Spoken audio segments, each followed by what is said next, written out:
Hello everyone, good evening. मैं शरद यादव एक बार फिर से आप सभी का स्वागत है आपके अपने यूट्यूब चैनल ग्लैंस एकेडमी पर।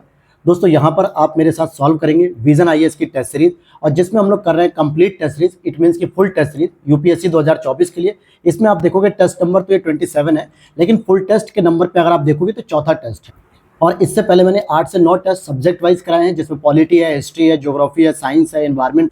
ये सारे टेस्ट की पीडीएफ भी आपको हमारे टेलीग्राम चैनल पे फ्री ऑफ कॉस्ट मिल जाती है, जिसका लिंक डिस्क्रिप्शन बॉक्स में दिया गया है। वहाँ पर मैंने डाल रखी, पोस्ट कर दी है, वहाँ से आप डाउनलोड भी कर सकते हो। और साथ में आप हमारे चैनल की प्लेलिस्ट में जाके इन सभी टेस्ट पेपर की क्लासेस भी कर सकते हो, उन चीज़ों को समझ सकते हो जो जटिल वर्ड्स होते हैं इनके बारे में, और इनमें कौन कौन से फुल टेस्ट में जो सिलेबस इंक्लूड किए जाते हैं। तो आप देखोगे constitution, political system, governance, geography, history, economy, social department, और यहाँ पर इकोलॉजी, एनवायरमेंट, जनरल साइंस और करंट अफेयर्स, ये सारे सब्जेक्ट्स इनमें इंक्लूड किए जाते हैं। तो चलिए शुरू करते हैं आज के इस पहले क्वेश्चन से। और वीडियो पर पहली बार आए हैं तो चैनल को सब्सक्राइब कर लेना, और वीडियो अच्छी लगे तो लाइक कर देना।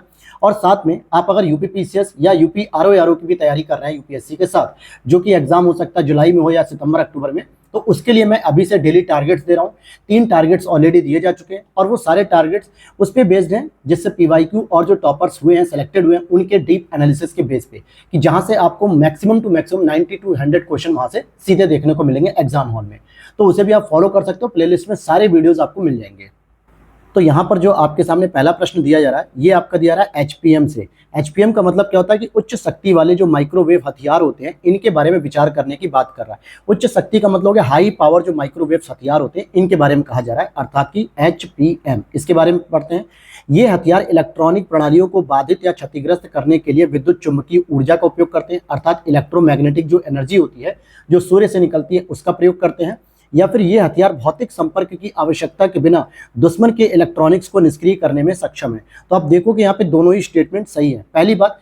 दूसरे स्टेटमेंट को अगर ध्यान से पढ़ो तो ये हथियार भौतिक संपर्क की आवश्यकता के बिना, अर्थात कहने का मतलब क्या हो गया, इसको किसी आवश्यकता नहीं है माध्यम की, इसमें निर्वात में भी ये काम कर सकता है, निर्वात में भी ये काम कर सकता है, यानी माध्यम की कोई आवश्यकता नहीं है। और ऐसा क्यों कह रहा हूं, क्योंकि यहाँ पर अगर आप देखोगे तो क्या लिखा, विद्युत चुंबकीय ऊर्जा, अर्थात क्या हो गया, इलेक्ट्रोमैग्नेटिक एनर्जी जो होती है।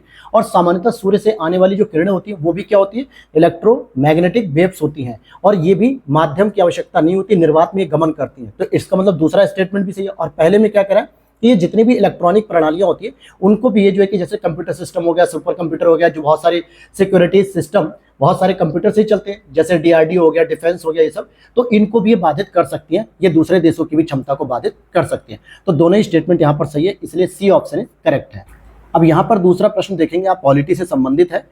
कथन एक कह रहा है कि सबसे बड़े विपक्षी दल के नेता को, जिसके पास सदन की कुल सदस्य संख्या के 10वें भाग से कम सीट नहीं है, तो विपक्ष के नेता के रूप में मान्यता दी जाती है। बिल्कुल सही बात है। अब जैसे अगर हम कहें कि लोकसभा की बात करें तो 543 सीटें इस समय लोकसभा में है। 2 सीटें कौन सी थी, 2 थी एंग्लो इंडियन की, जिसको नॉमिनेट किया जाता था राष्ट्रपति महोदय के द्वारा, लेकिन अब संवैधानिक संशोधन 104 के द्वारा ये दोनों सीटों को समाप्त कर दिया गया है। तो अब 543 के हिसाब से अगर हम देखें तो कितने विपक्षी दल को चाहिए, 10वें भाग। 10वें भाग का मतलब है 1/10 को अगर आप इसे कैलकुलेट करोगे तो लगभग 54.3 यानी कि 55 लोगों की आवश्यकता होती है।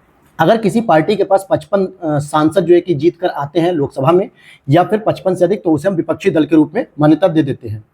ऐसे अगर आप राज्यसभा में देखोगे कि 245 सीटें हैं, और 245 में आप देखोगे 24.5 10% हो गया, या यूं कहें कि 25, अगर 25 सदस्य से अधिक मिलते हैं उनको, तो हम इसे विपक्षी दल का नेता कहते हैं। तो यह बात तो सही है। दूसरा है, मूल संविधान विपक्ष के नेता को परिभाषित करता है। बिल्कुल नहीं दोस्तों, मूल संविधान में कहीं भी विपक्ष के नेता के बारे में बात कही नहीं गई है, बल्कि संसदीय नियमों के द्वारा 1969 में सबसे पहले राम सुभग सिंह को विपक्षी नेता के रूप में दर्जा दिया गया था, और यह पद्धति 1969 में शुरू की गई थी। इससे पहले विपक्षी दल के बारे में कोई प्रावधान नहीं था। हाँ, ये जो प्रावधान है, जो पहला वाला, इसको जो है कि व्याख्या किया गया है, लेकिन इसके अलावा और कोई भी बातें नहीं की गई थी। तो इसलिए ध्यान देना कि ये जो गणपूर्ति कोरम वाली बात है, ये सेकंड स्टेटमेंट गलत हो जाएगा। तो इसीलिए आप यहां पर देखोगे कि जो सही उत्तर होगा वो क्या होगा, सी हो जाएगा, कि पहला कथन तो सही है लेकिन दूसरा कथन आपका गलत है। अब बात करते हैं अगले प्रश्न की ओर, चलते हैं क्वेश्चन नंबर 3 की ओर। देखें, इंडिया कूलिंग एक्शन प्लान के तहत निम्नलिखित में से कितने लक्ष्य प्राप्त किए जाने हैं। इंडिया कूलिंग एक्शन के तहत या इंडिया कूलिंग एक्शन प्लान के तहत निम्नलिखित में से कितने लक्ष्य प्राप्त किए जाने हैं। अब यहाँ पर ये जो आपको टारगेट दिए गए कि इंडिया कूलिंग एक्शन प्लान के तहत, तो सबसे पहले आपको यह जानना चाहिए कि इसको जो है कि शुरू कब किया गया। अगर देखा जाए तो COP28 के दौरान जो है कि कहा गया था पर्यावरण के सचिव के द्वारा कि भारत जो है जलवायु लक्ष्यों और सतत कूलिंग में अग्रणी हो रहा है, लगातार ये जो है कि इसके लिए काम कर रहे हैं। और इसमें भारत ने कुछ टारगेट भी सेट किए हैं, जिसमें पहला स्टेटमेंट है कि वर्ष 2037-38 तक विभिन्न क्षेत्रों में कूलिंग मांग में जो है कि 20 से 25% की कमी आएगी। ये कूलिंग मांग का मतलब क्या होता है, जो भी विभिन्न क्षेत्र होते हैं जो काम कर रहे होते हैं तो वो क्या करते हैं, डिमांड करते हैं कि थोड़ा सा मौसम ठंडा रहे, यानी कि एसी वगैरह यूज होनी चाहिए। लेकिन जितनी अधिक एसी होगी उससे अधिक नुकसान होगा ग्लोबल वार्मिंग को, और इसी चीज के यूज को कम करना है। ठीक है, तो यहाँ पर पहला टारगेट तो बिल्कुल सही कहा गया है। दूसरा है 2049-50 तक रेफ्रिजरेटर की मांग को 25 to 30% की कमी करना। लेकिन अगर आप देखोगे आज जो है कि जितनी भी शादियां होती हैं, एसी, कूलर, फैन, फ्रिज, ये तो दहेज में दिया ही जाता है। और साथ में अब जो है कि लोगों के पास इतना पैसा आ रहा है कि अब वो भी अच्छे अच्छे एडवांस क्वालिटी के रेफ्रिजरेटर खरीद रहे हैं। और जितनी भी कंपनियां जो इन्हें बेचती हैं, एलजी या फिर आपकी जो है कि आती है जो है कि सैमसंग की आ जाती है, सोनी की आ जाती है, हायर की आ जाती है, तो ये सब भी एक नए नए मॉडल लॉन्च कर रहे हैं। तो ऐसे में इसको कैसे कम किया जाएगा, तो इसके लिए भी जो टारगेट लिया गया वो भी 2037-38 का ही है। ये जो है कि 49-50 का नहीं है, इसलिए ये स्टेटमेंट गलत है। 2049-50 तक कूलिंग ऊर्जा आवश्यकताओं 25 से 40% की कमी। तो देखिए प्रतिशत तो सही है, लेकिन ये जो ईयर दिया हुआ ना ये भी गलत दिया हुआ है, क्योंकि तीनों ही टारगेट आपके 2037-38 तक है। और नेक्स्ट आपका दिया गया है लास्ट वाला कि कौशल भारत मिशन के साथ तालमेल बिठाते हुए वर्ष 2030 तक सर्विसिंग क्षेत्र में लगभग 1 लाख तकनीशियनों का प्रशिक्षण और प्रमाणन किया जाएगा। तो ये 2030 नहीं था दोस्तों, बल्कि ये 2022 तक के लिए कहा गया था कि 2022-23 तक हम 1 लाख तकनीशियनों को जो है कि प्रशिक्षण प्रदान कर देंगे। तो यहाँ पर आप देखोगे पहला ही केवल सही है, बाकी सारे गलत। चलिए तो यहाँ पर देख लेते हैं थर्ड का क्या हो जाएगा आपका। थर्ड का हो जाएगा फर्स्ट ऑप्शन, अर्थात कि केवल एक सही है। अगला प्रश्न है यहाँ पे, प्रसिद्ध कुछ संधियां हैं इतिहास के अंतर्गत मॉडर्न हिस्ट्री में, और उसके बारे में बात की जा रही है कि कौन सा सही सुमेलित है। अगर हम देखें कि बड़गांव की संधि क्या प्रथम आंग्ल मराठा युद्ध के दौरान हुई थी, तो हम कह सकते हैं कि जब प्रथम आंग्ल मराठा युद्ध हुआ था तब उसके बाद 1779 में यह जो है कि ब्रिटिश इंडिया कंपनी और मराठों के बीच में बड़गांव की संधि हुई थी। तो पहला सही है। दूसरा आपका बसीन की संधि, ये द्वितीय आंग्ल सिख युद्ध। तो दोस्तों बसीन की जो संधि हुई थी वो अगर आपको याद होगी तो 1802 में हुई थी, जिसको मराठाओं ने क्या किया था, अपने लिए एक अपमान वाली संधि समझी थी कि अपमानित करने की संधि है। तो ये मराठा से संबंधित है, सिख से संबंधित नहीं है। जिसके बाद आप देखोगे कि दूसरा जो इससे पहले सालबाई की संधि हुई थी ना, जो आपकी सालबाई की संधि हुई थी 1782 में, तो उसमें यह कहा गया था कि अगले 20 वर्षों तक जो है कि कोई भी युद्ध नहीं होगा मराठों और अंग्रेजों के बीच में। और 1802 में जो कि एग्जैक्ट 20 वर्ष बाद जो है कि एक नए मराठा और आंग्ल के बीच का संघर्ष बनने का कारण बनता है। फिर इसके बाद आप देखोगे तो दूसरा गलत हो गया। श्रीरंगपट्टनम की संधि तृतीय आंग्ल मैसूर युद्ध में होती है, और ये जो श्रीरंगपट्टनम की संधि है टीपू सुल्तान के साथ होती है अंग्रेजों के बीच में, क्योंकि दूसरे युद्ध में उसके पिता हैदर अली जो है कि वीर गति को प्राप्त हो जाते हैं, और उसके बाद टीपू सुल्तान दूसरे ही युद्ध से इस मोर्चे को संभालता है। और तीसरे युद्ध में श्रीरंगपट्टनम की संधि भी टीपू सुल्तान और अंग्रेजों के बीच में होती है, और आंग्ल मैसूर युद्ध समाप्त हो जाता है। इस आधार पर आप देखोगे कि पहला स्टेटमेंट सही है, तीसरा सही है, अर्थात कि केवल 2 स्टेटमेंट ही सही है। फिर यहाँ पर हम देखते हैं कांग्रेस के संकल्प और संबद्ध कांग्रेस अध्यक्ष, कौन कौन से कांग्रेस के संकल्प थे जो उस अध्यक्षता के अंतर्गत इसको पेश किया गया था। तो आप यहां देखोगे मूल अधिकारों पे जब संकल्प लाया गया था तो क्या उस समय वल्लभ भाई पटेल जी अध्यक्षता कर रहे थे, तो बिल्कुल सही बात है, क्योंकि जो मूल अधिकारों का जो संकल्प था ये 1931 के कराची अधिवेशन में आया था। जी हाँ, ये वही कराची अधिवेशन है जब गांधी इरविन समझौते को हरी झंडी दिखाई गई थी, और उसी समय भगत सिंह की जब फांसी की सजा नहीं रुकवा पाए थे गांधी जी, तो उस समय गांधी जी को काला झंडा भी दिखाकर विरोध देखना पड़ा। और साथ में उन्होंने उसी समय कहा भी था कराची अधिवेशन में कि गांधी मर सकता है लेकिन गांधीवाद नहीं मर सकता। यानी गांधीवाद यानी कि जो विचार है गांधी के वो कभी नहीं मर सकते, क्योंकि वो समाज के हित में थे, कभी भी उसके विरोधी नहीं थे। तो इसलिए ये स्टेटमेंट तो सही है भाई, पहला वाला। दूसरे की अगर हम बात करते हैं राष्ट्रीय आर्थिक कार्यक्रम पर जो संकल्प की बात है, तो ये भी जवाहरलाल नेहरू नहीं बल्कि ये भी 1931 में ही आए थे, क्योंकि वहां पे सामाजिक आर्थिक दृष्टिकोण को देखते हुए और मानव कल्याण को देखते हुए एक तो मूल अधिकार का संकल्प आया था और दूसरा राष्ट्रीय आर्थिक कार्यक्रम का भी संकल्प आया था। तो ये 1931 में ही आया था, जिसकी अध्यक्षता पटेल जी कर रहे थे। तो यहाँ पर पहला वाला तो सही है, दूसरा गलत हो गया। राष्ट्रीय योजना समिति पर जो संकल्प आया था सुभाष चंद्र बोस जी के माध्यम से आया था, जिस समय वो 1938 में हरिपुरा अधिवेशन की अध्यक्षता कर रहे थे। और उसके बाद जब 1939 में उन्होंने त्रिपुरी अधिवेशन को जीत लिया था गांधी जी के समर्थक पट्टाभी सीतारामैया को हराकर, और इसके बाद उनका गांधी जी से कुछ विवाद हुआ कि कांग्रेस कमेटी जो है कि गठित करने के लिए गांधी जी अगुवाई करेंगे, ऐसे में नेताजी ने गांधी जी के सम्मान में उस अध्यक्षता पद को छोड़ दिया और 1739 में फॉरवर्ड ब्लॉक की स्थापना की और नए सिरे से उन्होंने राष्ट्रीय आंदोलन में अपना योगदान देना शुरू किया था। तो इस आधार पर आप देखोगे कि पहला भी सही, तीसरा भी सही, तो केवल 2 स्टेटमेंट यहाँ पर सही है। तो देखिए आगे पीछे की जब आपको पूरी कहानी पता रहती है तो आप आराम से इस प्रश्न को कर पाते हैं। नेक्स्ट आपका यहाँ पे करंट अफेयर से रिलेटेड प्रश्न है।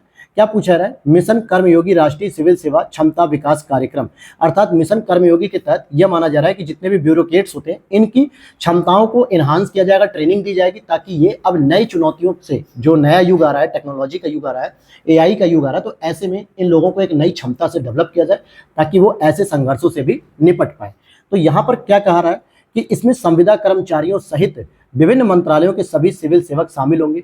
अब ध्यान से समझना कि पहला स्टेटमेंट क्या कह रहा है कि क्या इसमें संविदा वाले कर्मचारी भी शामिल होंगे, तो हम कहेंगे बिल्कुल इसमें संविदा कर्मचारी भी होंगे, और जो रेगुलर कर्मचारी होते हैं, जो मंत्रालय के जो सिविल सेवक होते हैं, आईएएस, आईपीएस, आईएफएस वगैरह बनते हैं, या जो भी ब्यूरोक्रेट्स बनते हैं, या स्टेट लेवल पर या राज्य लेवल पर, सेंट्रल लेवल पर, जैसे एसडीएम हो गया, आईपीएस हो गया, एसपी हो गए, तो इन सभी को इसमें शामिल किया जाएगा और साथ में संविदा वाले यानी जो कॉन्ट्रैक्ट वाले होंगे वो भी इसमें शामिल होंगे।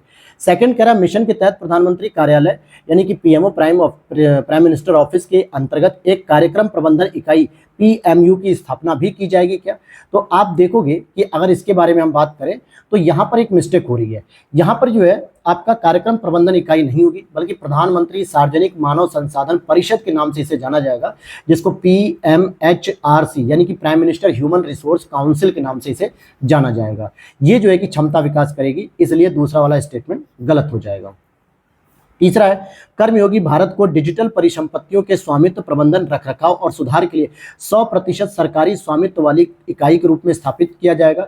यह बात बिल्कुल सही है कि ये जो कर्मयोगी भारत है एक गैर लाभकारी कंपनी के रूप में काम करेगी, जो कि DOPT अर्थात कि डिपार्टमेंट ऑफ पर्सनल ट्रेनिंग, जिसे हम कहते हैं कार्मिक मंत्रालय, जो प्रधानमंत्री जी के पास होता है ये मंत्रालय, इसके अंतर्गत इनको जो है कि ट्रेनिंग देगी, और ये 100% पूरी तरीके से सरकारी स्वामित्व की रहेगी। इसमें किसी प्रकार का प्राइवेट संस्था का इंक्लूड नहीं है, तो ये भी सही है। तो पहला और तीसरा सही है, अर्थात कि केवल 2 स्टेटमेंट ही सही हो जाएंगे।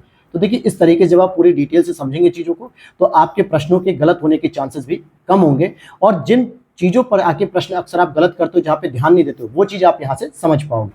अगला प्रश्न है यहाँ पर, निम्नलिखित में से कौन सा प्राय सुर्खियों में रहने वाले शब्द इंद्रजाल को जो है कि सर्वश्रेष्ठ रूप से वर्णित करता है? तो यह एक रक्षा नेटवर्क प्रणाली है जिसे विभिन्न हवाई खतरों के विरुद्ध एकीकृत सुरक्षा के लिए डिजाइन किया गया है। तो ये मुख्य रूप से हैदराबाद में एक रोबोटिक्स फर्म्स है, इसने एआई द्वारा संचालित एक अति आधुनिक एंटी ड्रोन प्रणाली का विकास किया है, जिसका नाम दिया गया इंद्रजाल। यह भारत में पहली बार विकसित की गई स्वदेशी है, और इसे विश्व का एकमात्र व्यापक क्षेत्र वाला काउंटर मानव रहित विमान प्रणाली भी कहा जा रहा है, या यूं कहें कि एक एंटी ड्रोन प्रणाली है स्वायत्त रूप से, और ये हैदराबाद में एक रोबोटिक्स फर्म्स है, उसने जो है कि इसको डेवलप किया है। तो इसीलिए डी वाला ऑप्शन सही हो जाएगा। अगले प्रश्न पे आते हैं।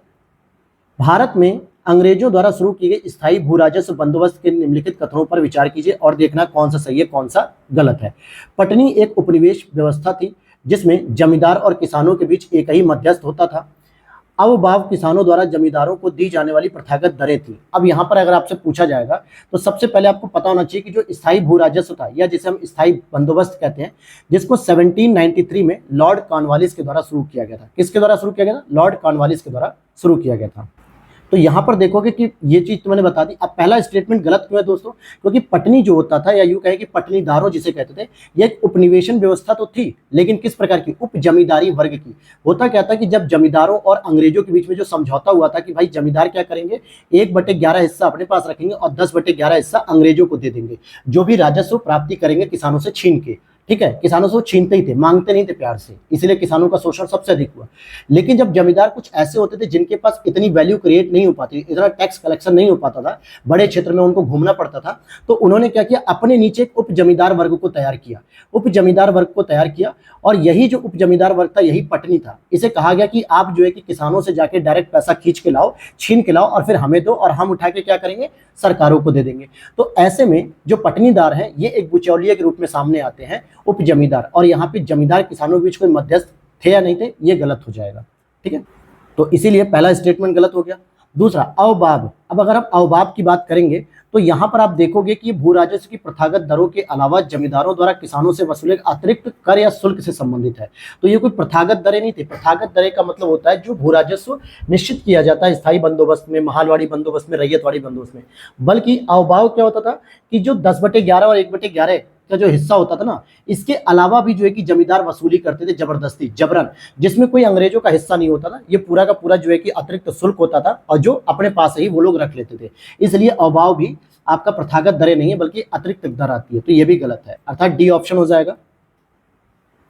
अगला प्रश्न यहाँ पे वर्ल्ड ज्योग्राफी से पूछा जा रहा है, उपर्युक्त में से कितने देशों के तटीय क्षेत्रों से होकर हम्बोल्ट की जलधारा प्रवाहित होती है। तो साउथ अमेरिका का जो आपने मैपिंग मेरे साथ किया होगा, जैसे पेरू हो गया, चिली हो गया, बोलीविया हो गया। अब ये पूछा जा रहा है कि क्या यहाँ पे तीनों ही हो जाएंगे, तो केवल 2 होंगे दोस्तों। क्यों ऐसा कह रहा हूँ, क्योंकि जो बोलीविया है वो एक लैंडलॉक कंट्री है, अर्थात कि 2 ही तो कंट्रियां हैं जो लैंडलॉक है। एक आपको बोलीविया देखने को मिलेगी और एक आपको जो है कि पराग्वे देखने को मिलेगी। ये दोनों जो है कि तट से दूर है, लैंडलॉक्ड है, जबकि तट के किनारे आपको चिली देखने को मिलेगी और साथ में पेरू देखने को मिलेगा। तो यहाँ पे हम्बोल्ट धारा का ज्यादा प्रभाव रहता है, इसलिए पहला और दूसरा सही है, अर्थात केवल 2 युग्म सही है। अगला प्रश्न है यहाँ पे क्वेश्चन नंबर 10, वेल्लोर विद्रोह के बारे में बात करेंगे। वेल्लोर विद्रोह के बारे में क्या कह रहा है, यह ईस्ट इंडिया कंपनी के विरुद्ध पलायकारों यानी कि पोलीगरों का विद्रोह माना जाता है। क्या इसे पोलीगरों का विद्रोह भी कहा जाता है। तो यहाँ पर आगे देखते हैं, इस विद्रोह के नेतृत्वकर्ताओं ने अंग्रेजों के विरुद्ध मराठों और फ्रांसीसियों की से सहायता मांग ली थी। तीसरा है, वीडी सावरकर ने 1806 ईस्वी में वेल्लोर विद्रोह को 1857 के विद्रोह की शुरुआत भी कहा था।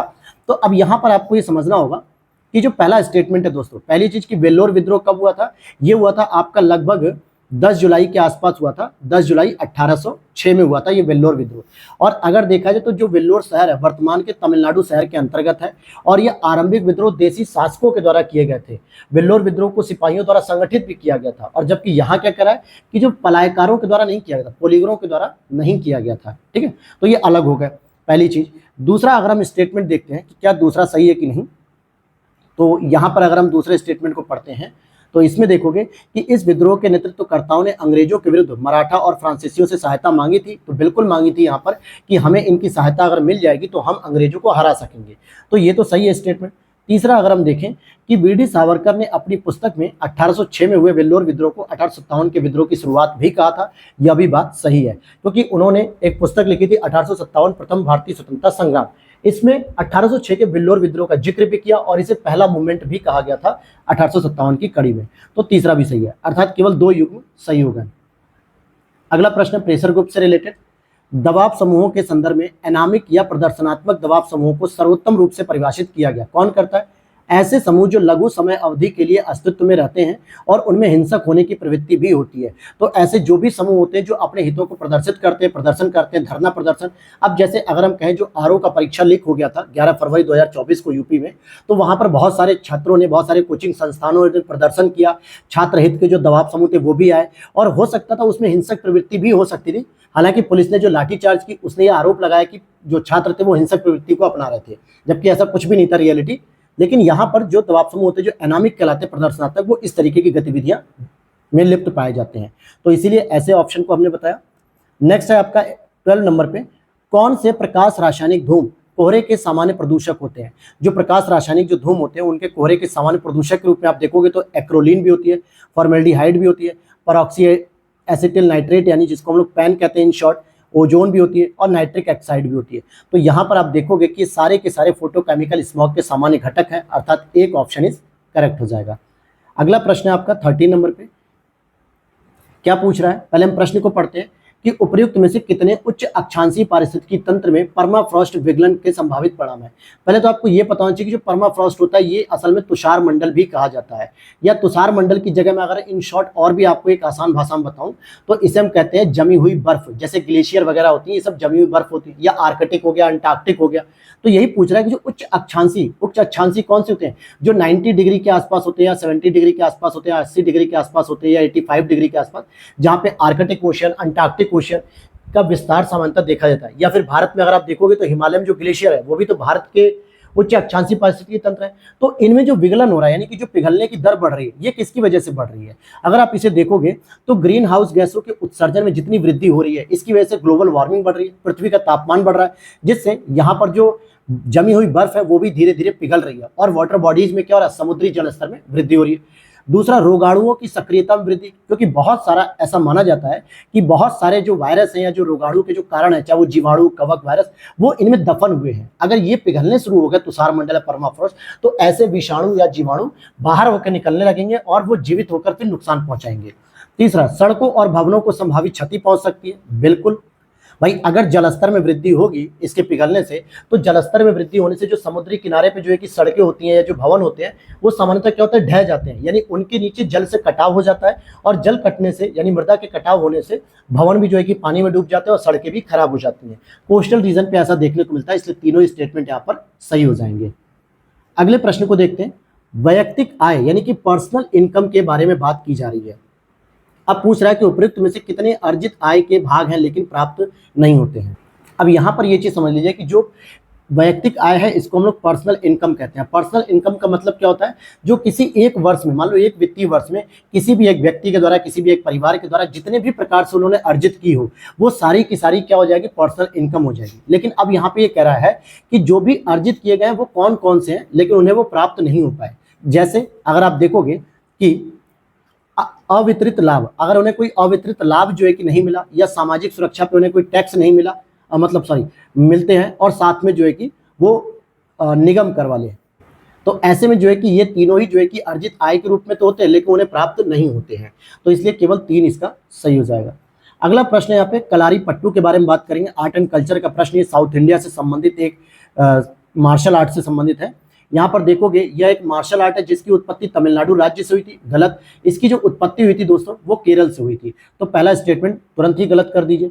यह इसे खेलो इंडिया यूथ गेम्स में शामिल किया गया है क्या, इसे इसमें शामिल किया गया? तो बिल्कुल। जो कल्चरल जो हमारे यहाँ जो कि मार्शल आर्ट हुआ करते थे, जैसे थांगता आप देखोगे सिक्किम का, इसी तरीके से कराली पट्टू है, कलारी पट्टू जो केरल की है, तो इन सबको भी कहीं ना कहीं खेलो इंडिया में शामिल कर दिया गया है। तो दूसरा तो सही है। इसे संगीत और ढोल बाजे के साथ प्रदर्शित किया जाता है क्या?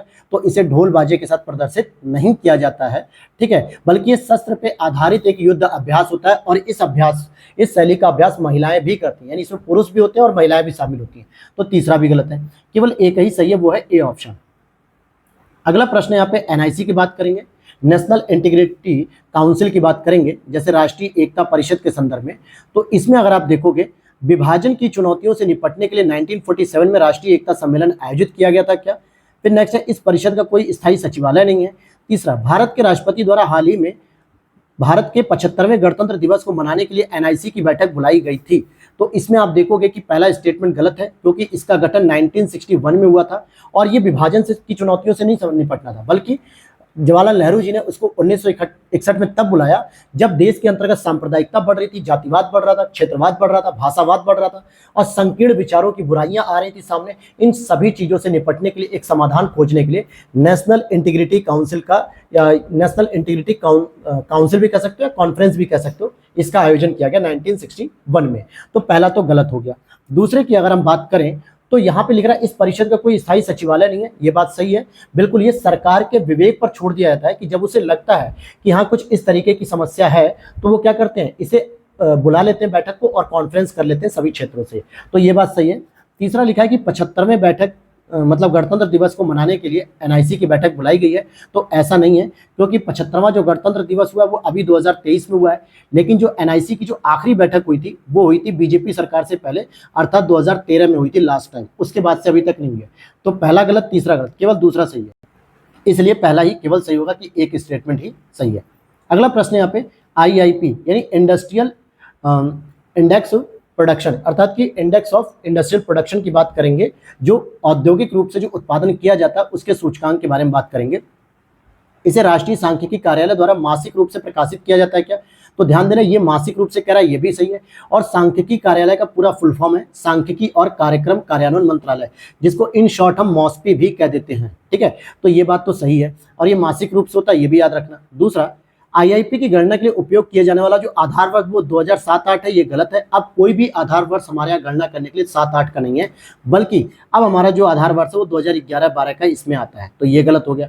भारांश के संदर्भ में विनिर्माण क्षेत्रक आईआईपी में सबसे बड़ा योगदानकर्ता होता है क्या?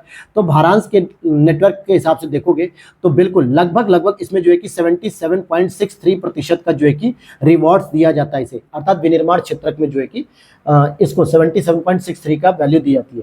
तो 1 और 3 सही है, अर्थात केवल 2 युग्म ही सही हो जाएंगे। अब यहाँ पे 18 नंबर की बात करें, क्वेश्चन नंबर 18 है, अर्थव्यवस्था के संदर्भ में कैपिटल प्रभाव पद। कैपिटल प्रभाव पद निम्नलिखित में से किसके बीच संबंधों को सर्वोत्तम रूप से व्याख्यायित करता है? तो ये मुद्रा आपूर्ति और क्रय शक्ति, यानी कि कितनी अधिक मनी सप्लाई हो रही है मार्केट में और फिर लोगों की क्रय शक्ति कितनी अधिक बढ़ रही है घट रही है, इसी को हम कैटलिन प्रभाव भी कह देते हैं। तो डी ऑप्शन इज करेक्ट हो जाएगा। अगला प्रश्न 19 नंबर पे अगर हम चले तो 19 नंबर क्या कहता है, निम्नलिखित में से कौन सी अल्पपोषी झीलों यानी कि ओलिगोट्रॉपिक लेक्स की विशेषता होती है? तो इसमें अगर हम देखें कि अन्य प्रकार की झीलों की तुलना में इनकी उत्पादकता अपेक्षाकृत अधिक होती है क्या, या फिर इसमें ऑक्सीजन की कमी होती है तथा जल की गुणवत्ता भी खराब होती है? तो देखिए अल्पपोषी जो झीलें होती है ना, ओलिगोट्रॉफिक जो लेक्स होती है, इसकी विशेषता यह है कि सुपोषित झीलों की तुलना में इन झीलों में पादपों और जीवों की प्रजातियों की संख्या अधिक पाई जाती है और ये ज्यादा बेहतर मानी जाती है, क्योंकि जो सुपोषित झीलें होती हैं यानी यूट्रिफिकेशन, उसमें पादप तो अधिक हो सकते हैं, क्योंकि शैवालों की या जो हरी घासें होती है, हरी वनस्पतियां, वो जो है कि उनकी एक लेयर बन जाती है पूरे ऊपर जल की सतह पर, लेकिन धूप का प्रकाश न जा पाने के कारण से अंदर की परतों में जो है कि सामान्यतः अंदर की परतों में क्या होता है, क्या किया जाता है, वहां पे सूर्य का प्रकाश नहीं पहुंचता है और इस वजह से वहां पे जीव जंतु मर जाते हैं। तो इसलिए ध्यान देना कि ये सुपोषित की अपेक्षा सही मानी जाती है। अगला प्रश्न यहाँ पे 20 नंबर पे, महासागरीय अम्लीकरण के संदर्भ में निम्नलिखित कथनों पर विचार किए। जो महासागर है उसके अम्लीकरण पे अगर हम बात करते हैं तो क्वेश्चन नंबर 20 क्या कह रहा है, इसके परिणाम स्वरूप विश्व के महासागरों के पीएच में वृद्धि हो सकती है, इसके परिणाम स्वरूप कार्बोनेट क्षतिपूर्ति गहराई कम हो सकती है, इसके परिणाम स्वरूप मेघों के निर्माण में कमी हो सकती है। तो ध्यान देना कि महासागर अगर अम्लीय ज्यादा होंगे, और अम्लीय कब होंगे, जब अगर महासागरों के टेम्परेचर में वृद्धि होगी, तो महासागरों के टेम्परेचर में वृद्धि होने से वाष्प यानी कि भाप जब ऊपर निकल जाएगी तो समुद्री जल में क्या पाया जाता है, समुद्री जल में पाया जाता है नमक, और वही नमक जो है कि लवण के रूप में जल की सतह पर बैठ जाएगा, क्योंकि सारा का सारा पानी तो भाप बन के उड़ गया। अब बचा क्या, केवल जल की सतह का जो महासागर वो बचा, नमक बचा। अब यहाँ पे कह रहा है कि महासागरीय अम्लीकरण से इसके परिणामस्वरूप विश्व के महासागरों के पीएच में वृद्धि हो सकती है। तो ध्यान देना कि जब भी पीएच में अगर वृद्धि की बात की जा रही है, इसका मतलब वो क्षारीयता की ओर बढ़ रहे हैं, लेकिन जब भी पीएच के मान में कमी होगी तब हम कह सकते हैं कि वो अम्लीकरण होती है। ठीक है, क्योंकि पीएच मान वाटर का क्या होता है, 7 एक न्यूट्रल फॉर्म होती है। आप 7 से कम की ओर आओगे तो अम्लीयता बढ़ेगी, 7 से ज्यादा की ओर जाओगे तो क्षारीयता बढ़ेगी। और यहाँ क्या कह रहा है कि क्या उसके पीएच में वैल्यू में वृद्धि होगी, तो नहीं, तब तो ये क्षारीय होता है, लेकिन यहाँ पे अम्लीय में क्या होता है, अम्लीयता बढ़ती है, अर्थात पीएच का मान कम होता है। तो पहला तो गलत हो गया। दूसरे की बात करें तो इसके वृद्धि से कार्बोनेट क्षतिपूर्ति गहराई में कम हो सकती है, ये बात सही है, और इसके परिणामस्वरूप मेघों के निर्माण में कमी हो सकती है, यह भी बात सही है। तो बी ऑप्शन इज करेक्ट हो जाएगा। अगला प्रश्न यहाँ पे सीएसीपी की बात करेंगे। कृषि लागत और मूल्य आयोग न्यूनतम समर्थन मूल्य यानी एमएसपी निर्धारित करते समय उत्पादन लागत के लिए A2+FL फॉर्मूला का उपयोग करता है। ये क्या होता है, किससे संबंधित है? यहाँ पर कह रहा है कि कौन से घटक है जो A2+FL फॉर्मूला की गणना में शामिल किए जाते हैं। अगर इसकी हम बात करते हैं तो एमएसपी क्या होता है, पहले ये ध्यान रखो। एमएसपी का मतलब होता है कि एक वह न्यूनतम मूल्य होता है जिस पर सरकार किसानों से फसलों को खरीदती है कि कम से कम इतनी तो आपको कीमत जरूर मिलनी चाहिए, इससे अधिक अगर आप बेच पा रहे हो बाजारों में कस्टमर को तो वो आपके लिए बेनिफिट होगा। ठीक है, तो यहाँ पर ये कह रहा है कि पहला स्टेटमेंट कि बीज उर्वरक कीटनाशकों पर आगत व्यय होता है, बिल्कुल सही। इसको भी काउंट किया था कि अगर किसी किसान ने बीज कितने रुपए खरीदा, उस पर फर्टिलाइजर कितना डाला, उस पर कीटनाशक कितना व्यय किया, इन सभी चीजों को जोड़ा जाता है एमएसपी में। कम से कम ये सब चीजें तो उसमें ऐड होनी चाहिए। दूसरा अगर हम बात करें पारिवारिक श्रम का मूल्य, बिल्कुल उसकी फैमिली में जो है कि उसके बच्चे, उसकी महिलाएं, उसकी बापा दादा सब लोग उसमें जुड़े हुए थे, तो उनका भी श्रम जो है कि ऐड होता है। फिर मशीनरी और ईंधन पर जो आगत व्यय होता है ये तीनों इसमें ऐड किए जाते हैं, जबकि स्वामित्व वाली भूमि पर आरोपित किराए का मूल्य ये भी इसमें ऐड नहीं होता। पूंजीगत परिसंपत्ति पर लगने वाला जो ब्याज होता है ये भी ऐड नहीं होता। अब जैसे पूंजीगत परिसंपत्ति क्या होती है, आपने एक बार जो पूंजीगत परिसंपत्ति खरीद ली है तो उसे बार बार नहीं खरीदोगे ना, और एमएसपी आपको हर साल जो है कि निर्धारित किया था, हर साल उसमें वृद्धि होती है, इसलिए पूंजीगत परिसंपत्ति पे लागू नहीं होती। क्योंकि पूंजीगत परिसंपत्ति में जैसे ट्रैक्टर आते हैं, आपके हल आते हैं, किसान के लिए गाय भैंस वगैरह जो भी चाहिए होती है, तो ये पूंजीगत परिसंपत्ति जो एक बार आपने खरीद लिया 3 4 साल 5 साल आराम से चलेगा, इसलिए इसको इसमें शामिल नहीं करते। तो सी ऑप्शन हो जाएगा 1, 2, 5। अगला प्रश्न है क्वेश्चन नंबर 22। तो यहाँ पर चीज़ें आपको समझ में आ रही होंगी। अगर चीज़ें समझ में आ रही हैं दोस्तों, तो वीडियो को क्या करना है, आपको लाइक कर लेना और हमारे चैनल को क्या कर देना है, सब्सक्राइब कर लेना है। लाल बटन को आराम से सहला दीजिए उस पर और आपका लाइक हो जाएगा और साथ में सब्सक्राइब भी हो जाएगा। और ग्लैंस एकेडमी ऑफिशियल करके जो है कि हमारा टेलीग्राम चैनल है, आप उसे जो है कि ज्वाइन कर सकते हैं। अब बात करते हैं भारतीय इतिहास के संदर्भ में निम्नलिखित घटनाओं को उनके घटित होने के कालक्रम के अनुसार व्यवस्थित करिए। जैसे ख्वाजा मोइनुद्दीन चिश्ती द्वारा सूफी चिश्ती सिलसिले का प्रसार करना, हल्दी घाटी का युद्ध होना, मोहम्मद बिन तुगलक का शासनकाल और मराठा संघ की स्थापना। अब इन चारों के बारे में अगर हम बात करें तो देखो, अगर हम तुगलक की बात कर लेते हैं, मोहम्मद बिन तुगलक के काल की, तो ये सामान्यतः शुरू होता है 1325 से लेकर 1351 तक। ठीक है, ये हो गया। वहीं ख्वाजा मोइनुद्दीन चिश्ती जी की बात करेंगे तो ये लगभग 12वीं शताब्दी का मतलब 1100 से लेकर कुछ के बीच में था। मराठा संघ की बात करेंगे तो ये 17वीं शताब्दी के आसपास स्थापित हुआ, अर्थात 1600 से लेकर कुछ। और हल्दी घाटी का जो युद्ध हुआ था अकबर और हेमू के बीच में जो हुआ था, ये हुआ था आपका 1576 में। तो अब अगर आप इस आधार पर क्रम बैठाओगे तो सबसे पहले पहली घटना 12वीं शताब्दी में, फिर मोहम्मद बिन तुगलक का कार्यकाल, फिर उसके बाद हल्दी घाटी युद्ध और सबसे लास्ट में मराठा का संघ, अर्थात सी ऑप्शन इज करेक्ट होगा। अगला प्रश्न, निम्नलिखित कथनों पर विचार कीजिए। सिंचाई, कृषि, उत्पाद शुल्क, उपयुक्त में से कितने विषय भारत सरकार अधिनियम 1919 के तहत प्रांतीय सरकार की आरक्षित सूची में शामिल किए गए थे? आरक्षित विषय जो होते थे उसमें सामान्यतः गवर्नर और उनकी मंत्री परिषद या जो उनकी परिषद थी वो इस पे निर्णय करते थे और नीति बनाते थे। जबकि हस्तांतरित विषय वो थे जिन पे सामान्यतः पैसे का खर्च ज्यादा था, उसे भारतीय प्रतिनिधियों के द्वारा जो चुने गए जो प्रतिनिधि थे, मंत्री थे, नेता थे, उनके ऊपर दे दिया गया था कि आप इन्हें सही करोगे। तो 23 का हो जाएगा। इसमें अगर आप देखोगे कि जो सिंचाई थी दोस्तों, ये आरक्षित व्यवस्था में तो शामिल की गई थी, लेकिन कृषि या उत्पाद शुल्क अगर हम इसकी बात करेंगे तो ये सभी के सभी हस्तांतरित विषय में थे। तो ये दोनों हस्तांतरित में थे, जबकि सिंचाई आरक्षित में थी, इसलिए केवल एक सही हो जाएगा। अगला प्रश्न यहाँ पे कृषि के संदर्भ में पूछा जा रहा है। कृषि के संदर्भ में हाल ही में सुर्खियों में रहा पद जे फॉर्म क्या है? जे क्या है, मतलब इसके बारे में अगर पूछा जाए कि ये जे क्या होता है, तो सीधा है मंडियों या अनाज बाजार में किसानों की कृषि उपज बिक्री रसीद जो अपनी फसल बेचने वाले किसानों के लिए आय प्रमाण के रूप में कार्य करती है। तो ये डी ऑप्शन इज करेक्ट हो जाएगा। अगला प्रश्न है यहाँ पर हमारा 25 नंबर पे, जेजेरो क्रेटर के संदर्भ में निम्नलिखित कथनों पर विचार कीजिए। तो ये जेजेरो क्रेटर क्या है दोस्तों? यह चंद्रमा के दक्षिणी ध्रुव की सतह पर तथा शेकल्टन क्रेटर रिम के भीतर स्थित है क्या? फिर जेजेरो क्रेटर में एक विशाल झील तथा नदी डेल्टा के प्रमाण प्राप्त हुए हैं। तो यहाँ पे दूसरा स्टेटमेंट तो बिल्कुल सही है, लेकिन ये जो जेजेरो क्रेटर है चंद्रमा पर नहीं है दोस्तों, बल्कि ये किस पर है? मंगल पे है। चंद्रमा इसलिए ऑप्शन दिया क्योंकि अभी भारत में भी जो है कि चंद्रयान 3 जो है कि बहुत लॉन्च हुआ, रूस का लूनर मिशन जो है कि फेल हो गया, अमेरिका के नेतृत्व में जो है कि यूएसए के नेतृत्व में क्या है, आर्टेमिस मिशन चलाया जा रहा है। तो इसलिए लोगों को लगे चंद्रमा मिशन इस समय एक्टिव है। असल में क्या है, ये मंगल ग्रह के द्वारा भेजा गया, मंगल ग्रह पे था, तो यहाँ पर ये मिलता है और इसमें विशाल झील और नदी डेल्टा के प्रमाण मिले। तो दूसरा सही है, पहला गलत है। अगला प्रश्न, निम्नलिखित में से कौन सा कथन हॉप स्पॉट या होप स्पॉट पद का सर्वश्रेष्ठ वर्णन करता है? तो एक समुद्री क्षेत्र जो महासागर के स्वास्थ्य के लिए महत्वपूर्ण है और जिसे विशेष सुरक्षा की आवश्यकता है, यानी कि ऐसा क्षेत्र भी होता है समुद्र के अंतर्गत जिसके हेल्दी रहने से जो है कि महासागर भी हेल्दी रहता है, यानी कि वो स्वस्थ रहता है, और इस वजह से यहाँ पर इसको सुरक्षा की आवश्यकता होती है। अगर हम भारत में बात करें तो भारत के अंतर्गत अगर आप देखोगे तो अंडमान निकोबार जो है कि होप स्पॉट के अंतर्गत माना जाता है, जिसको सुरक्षित किया जाए और जिससे क्या होगा, आपका हिंद महासागर की सुरक्षा अच्छे से हो सकेगी।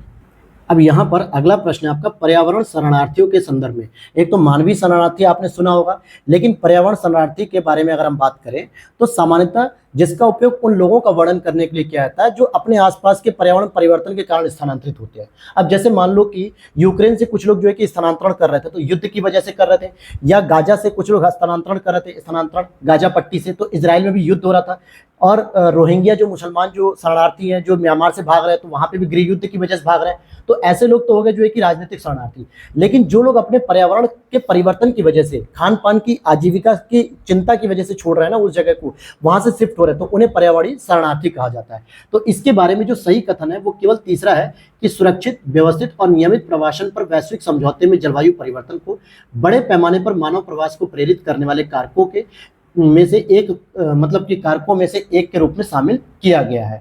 तो ये उसका सही उत्तर क्या हो जाएगा? डी ऑप्शन इज करेक्ट हो जाएगा। अब यहाँ पर अगले प्रश्न की ओर चलते हैं। क्वेश्चन नंबर 28 को देखते हैं यहाँ पर लिख रहा है कि वित्त मंत्रालय के अधीन कार्य करने वाले प्रवर्तन निदेशालय को एक सांविधिक निकाय के रूप में स्थापित किया गया था।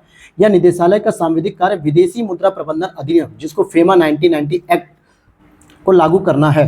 तो अब यहाँ पर अगर आप बात करोगे तो इसको देखोगे, जो पहला स्टेटमेंट दिया ये गलत हो जाएगा दोस्तों, क्योंकि वित्त मंत्रालय के अधीन नहीं बल्कि आर्थिक कार्य विभाग के नियंत्रण में इसकी स्थापना की गई थी। और असल में जब इसकी स्थापना हुई थी तो 1 मई 1956 को हुई थी, और उस समय ये जो विदेशी मुद्रा विनिमय अधिनियम 1947 यानी कि फेरा था, उसके अंतर्गत इसको की गई थी।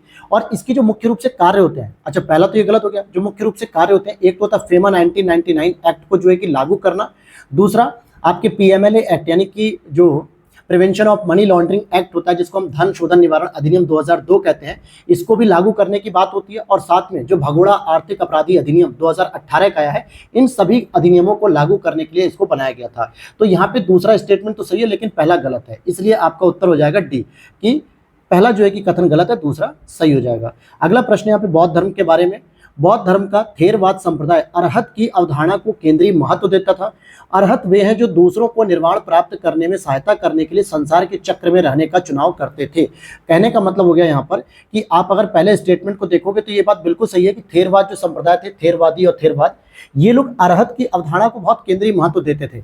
लेकिन ये क्या था, मुख्य रूप से पुराना या अधिक रूढ़िवादी परंपरा को मानते थे। और इसमें अरहत वो लोग होते थे जो वास्तविकता की प्रकृति में सच्ची अंतर्दृष्टि रखते थे, ठीक है, और इसलिए वो लोग संसार के माध्यम से पुनर्जन्म नहीं मानते थे अपनी चीज़ों को।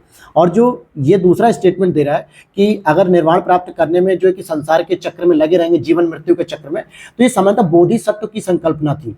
किस नाम से जाना जाता था इसको? बोधिसत्व की संकल्पना, बोधिसत्व। और ये किससे संबंधित है? ये बौद्ध धर्म के अंतर्गत जो 2 शाखाएं थी, उसमें जो महायान की शाखा थी, इसको जो है कि मान्यता थी कि ये बोधिसत्व को मानता था कि लोगों को कल्याण कराने के लिए इसका संसार में बने रहना जरूरी है, यानी कि जन्म चक्र लगा रहेगा। तो यहाँ पे ये अरहत का काम नहीं था बल्कि बोधिसत्व का काम था, इसलिए दूसरा गलत है, पहला सही है। इस आधार पे 29 का हो जाएगा ए। और अगले प्रश्न को देखते हैं अगर हम 30 नंबर पे, प्रायः सुर्खियों में रहने वाला किलोनोवा विस्फोट, ये क्या है? अच्छा, किलोनोवा विस्फोट के बारे में बात कर रहा है। इसका जो सर्वोत्तम रूप से जो वर्णन किया जा रहा है वो करेगा आपका सी ऑप्शन। तो यहाँ पर डायरेक्ट हम ऑप्शन को ही पढ़ते, किलोनोवा वाट क्या होता है? तो यह एक ब्रह्मांडीय घटना है जो तब घटित होती है जब 2 न्यूट्रॉन तारे अथवा एक न्यूट्रॉन तारा और एक ब्लैक होल एक दूसरे में विलीन हो जाते हैं, जिससे गामा किरणों का विस्फोट होता है जो केवल कुछ सेकंड तक ही विद्यमान रहता है। तो इसी को कहा जाता है किलोनोवा विस्फोट। अगले प्रश्न को देखते हैं 31 नंबर पे। भारत में संसदीय सत्र के बारे में बात करने को कह रहा है कि भारत में जो संसदीय सत्र होता है इसके बारे में बात करते हैं। संसद के किन्हीं 2 सत्रों के बीच 6 माह से अधिक का अंतर नहीं होना चाहिए, बिल्कुल सही बात है, ये संवैधानिक प्रावधान भी है, इसलिए पहला तो सही है।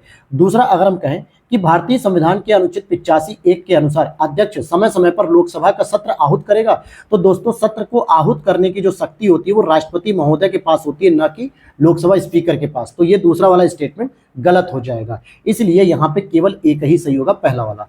अगला प्रश्न 32, सुप्रीम कोर्ट में या उच्चतम न्यायालय में जो जनहित याचिका होती है PIL, पब्लिक इंटरेस्ट लिटिगेशन, इसके संदर्भ में पूछा जा रहा है आपसे प्रश्न। क्या कह रहा है कि जनहित याचिका केवल तभी दायर की जा सकती है जब संबंधित पक्ष प्रत्यक्ष रूप से कानून या कार्रवाई के प्रतिकूल प्रभाव का शिकार होता है।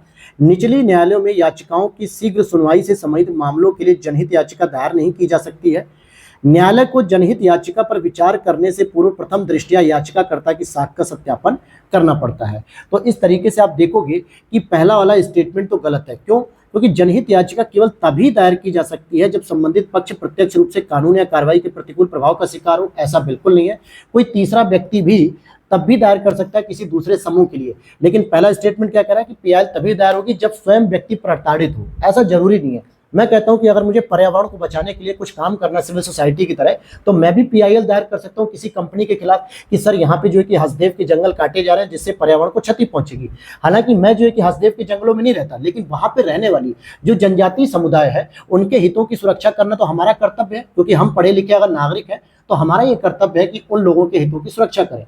जबकि पहला स्टेटमेंट क्या कह रहा है कि तभी दायर करोगे जब प्रत्यक्ष रूप से कोई कार्रवाई हो, ऐसा जरूरी नहीं है। तो पहला तो गलत हो गया। दूसरा, निचली न्यायालयों में याचिकाओं की शीघ्र सुनवाई से संबंधित मामलों के लिए जनहित याचिका दायर नहीं की जा सकती है, ये बात तो बिल्कुल सही है। और न्यायालयों को जनहित याचिका पर विचार करने से पूर्व प्रथम दृष्टया याचिकाकर्ता की साख का भी सत्यापन करना चाहिए। ऐसा तो नहीं है कि कोई जानबूझकर किसी कंपनी से रिवेंज लेने के लिए या किसी नेता से रिवेंज लेने के लिए, बदला लेने के लिए बार बार PIL दायर कर रहा है। इसीलिए कई बार आप देखोगे कि कई सारे समाज कार्यकर्ता जो होते हैं उनको लिखा जाता है कि सामाजिक कार्यकर्ता हैं, वो अपने टाइटल में लिखते हैं कि ये हमेशा सोसाइटी के लिए ही काम करते हैं, इनका कोई पर्सनल रिवेंज नहीं होता है। इसलिए दूसरा और तीसरा सही है, अर्थात कि बी ऑप्शन हो जाएगा कि केवल 2 सही है। अगला प्रश्न है, यहाँ पर पर्वतों के बारे में पूछ रहा है, उपयुक्त पर्वतों में से कितने ऐसे पर्वत हैं जो हिमालय पर्वत श्रेणी के भाग हैं, जैसे कोलारी बेटा, मीसा पुलीमला और कामेत। तो यहाँ पर आपने कामेत तो सुना होगा भाई कि उत्तराखंड में आपने सुना होगा, तो आप देखोगे कि कामेत ही यहाँ का है केवल। कोलारी बेटा की बात करेंगे दोस्तों तो ये आपके तमिलनाडु के अंतर्गत आएगा, नीलगिरी में। और मीसा पुलीमाला की बात करें तो इडुक्की में, केरला के अंतर्गत आएगा। ठीक है, तो पहला भी गलत, दूसरा भी गलत, केवल एक सही है। अगला प्रश्न 34, करेंसी स्वैप एग्रीमेंट देशों को मुद्रा जोखिम से बचने में सहायता करता है। बिल्कुल कह सकते हो कि भाई करेंसी स्वैप जो होता है, इसमें क्या होता है कि हम एक देश दूसरे देश में क्या करता है, जब कोई व्यापार करता है, आयात निर्यात करता है या जो कि भुगतान करता है, तो आपसी मुद्राओं में ही कर लेता है। जैसे अगर मैं कहूं कि भारत को रूस के साथ व्यापार करना है तो वो रुपए और रूबल में कर लेगा। जैसे रूस की जो मुद्रा है वो रूबल है और भारत की मुद्रा रुपया है, तो आपस में इन्हीं रुपयों और रूबल में व्यापार कर लेंगे, हमें डॉलर की जरूरत नहीं है। या फिर हम यूएई या सऊदी अरब के देशों से अगर हम व्यापार करते हैं तो वहां पे हम दिनार से ही, जैसे यूएई में तो दिरहम होता है, सऊदी अरब में दिनार होता है, हम इसी में व्यापार कर लें और वो लोग भी हमसे रुपए को एक्सेप्ट कर लें, हमें डॉलर की आवश्यकता ही ना पड़े। तो इसी को करेंसी स्वैप भी कह देते हैं। मूलधन की स्वैपिंग प्रचलित स्पॉट दर या पूर्व सहमत दर पर भी किया जा सकता है, यह भी सही, पहले से डील कर दी जाती है या फिर जो मौजूद होती है मौके पे उसके आधार पे, तो दोनों ही कथन सही है। अगला प्रश्न 35 नंबर पे, निम्नलिखित में से किस नदी के नीचे हमजा नामक एक विशाल भूमिगत नदी प्रवाहित होती है। हमजा नदी की बात कर रहा है, तो ये नील नदी है या अमेजन है या गंगा है, तो अमेजन नदी के नीचे जो है कि ऐसा माना जाता है कि अमेजन नदी के नीचे बहती है। अगला प्रश्न है आपका 36, यहाँ पर अब इतिहास से संबंधित है, पूछा जा रहा है कि उपयुक्त में से कितने नवपाषाणकालीन स्थल हैं। और ये जब मैंने टारगेट नंबर 1 दिया था यूपी पीसीएस प्रीलिम्स और आरओ के लिए, और अभी भी वो टारगेट लगातार मैं दे रहा हूँ, 3 लेक्चर्स हो चुके हैं 3 दिन के टारगेट में, और काफ़ी सिलेबस जो है कि लोगों को इंटरेस्टिंग लग रहा है पढ़ने का तरीका, तो आप भी उसे फॉलो कर सकते हैं। प्लेलिस्ट में संकल्प बैच के नाम से वहाँ पर है। तो यहाँ पर पूछा जा रहा है कि कौन कौन से स्थल ऐसे हैं जो नवपाषाणकालीन से संबंधित है, जैसे बुर्जहोम, गुफकराल, मास्की, पय्यमवली, चिरांद, सरायखोला और कोल्डिहवा। ये सातों के सातों जो है कि, ये सनी देओल का डायलॉग नहीं है कि सातों को साथ मारूंगा, एक साथ मारूंगा, वो नहीं है।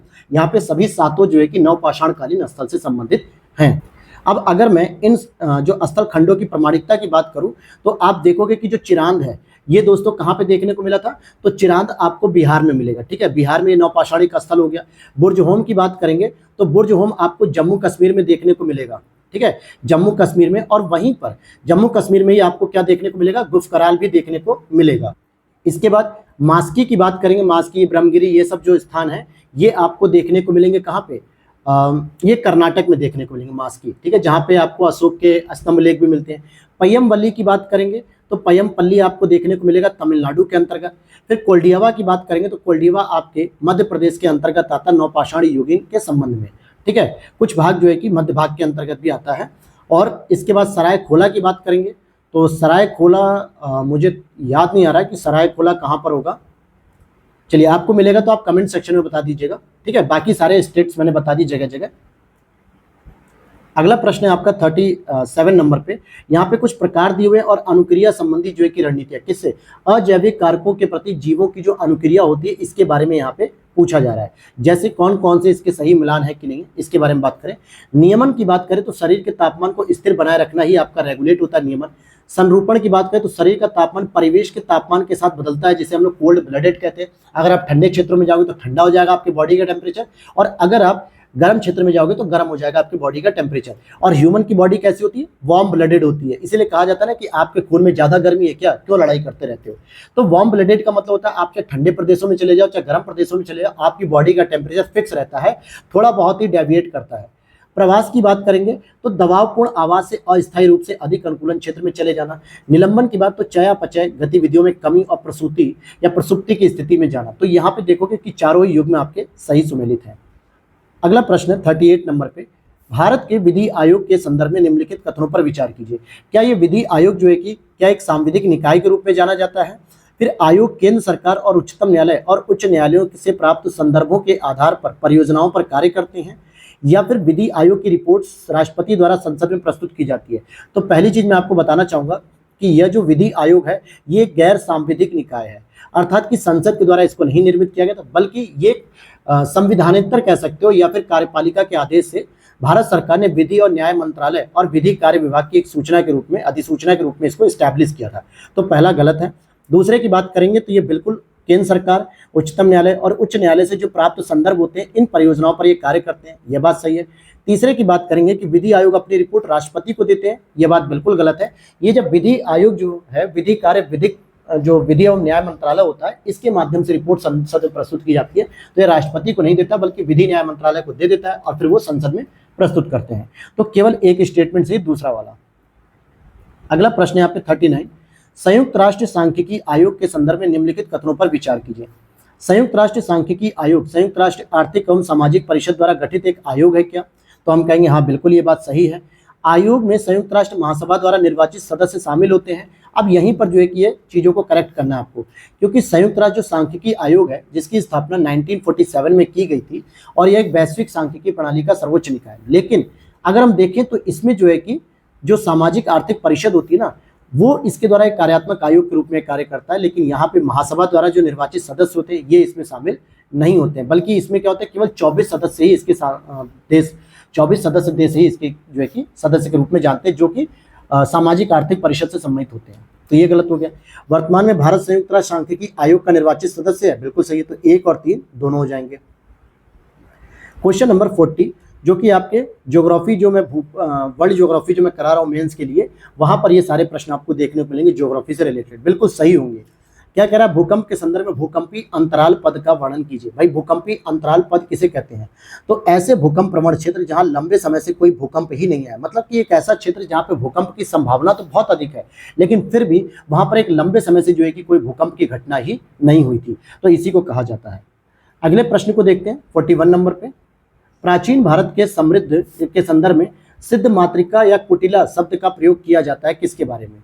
तो अगर आप इसके बारे में देखोगे कि किसके बारे में वर्ड का प्रयोग किया जाता है, तो यह 6ठी शताब्दी ईस्वी में विकसित एक प्राचीन उत्तर भारतीय एक लिपि है जो कि सिद्ध मातृका या कुटिला के नाम से जानी जाती थी। असल में यह एक लिपि है जिसे कुटिला के नाम से जानते हैं। अगला प्रश्न है 42 नंबर पे। अगर हम देखें, कभी कभी सुर्खियों में रहने वाला एक पद होता है IFC-IOR, जिसको हम क्या कहते हैं? Information fusion centre India ocean region, यानी कि जो हिंद महासागर के अंतर्गत जो भारतीय नौसेना द्वारा ये आयोजित किया गया सूचना समेकन केंद्र, जिसकी स्थापना 2018 में भारत सरकार द्वारा की गई थी। हेडक्वार्टर इसका गुरुग्राम में स्थित है। तो इसके बारे में पूछ रहा है कि किसका संक्षिप्त नाम है? तो हिंद महासागर क्षेत्र में क्षेत्रीय समुद्री सुरक्षा और सहयोग के लिए भारत की एक पहल के रूप में इसे जाना जाता है। अगला प्रश्न है यहाँ पे 43 नंबर पे बात करेंगे इन्फ्लुएंजा, यानी कि बायोलॉजी से संबंधित है। एवियन इन्फ्लुएंजा के संदर्भ में, एवियन इन्फ्लुएंजा ऐसे विषाणु के कारण होता है जो स्तनधारियों को संक्रमित नहीं करता, तो ये बात गलत है, स्तनधारियों को भी ये संक्रमित करता है। और दूसरा स्टेटमेंट कह रहा है कि एवियन इन्फ्लुएंजा मानव से मानव में संचरित हो सकता है क्या? तो यहाँ पर ध्यान देना कि ये मानव से मानव में जो निरंतर संचरण के मामले नहीं पाए गए अभी तक, क्योंकि जूनोटिक में क्या होता है कि सामान्यतः जो पशुओं से क्या होता है मानव में आ जाते हैं, लेकिन मानव से मानव का अभी तक जो है कि कोई प्रमाण इसका नहीं मिल पाया है, इसलिए दूसरा भी यहाँ पर गलत हो रहा है और डी ऑप्शन हो जाएगा। अगला प्रश्न है, यहाँ पर पूछा जा रहा है भारतीय रिजर्व बैंक द्वारा कौन कौन से कार्य किए जाते हैं? पहला चीज है सिक्कों की डिजाइनिंग और ढलाई, विदेशी मुद्रा बाजार का प्रबंधन, राज्य सरकारों के लिए व्यापारिक बैंक के रूप में कार्य करना, मूल्य स्थिरता को बनाए रखना और सभी अनुसूचित बैंकों के बैंक खातों का रखरखाव करना।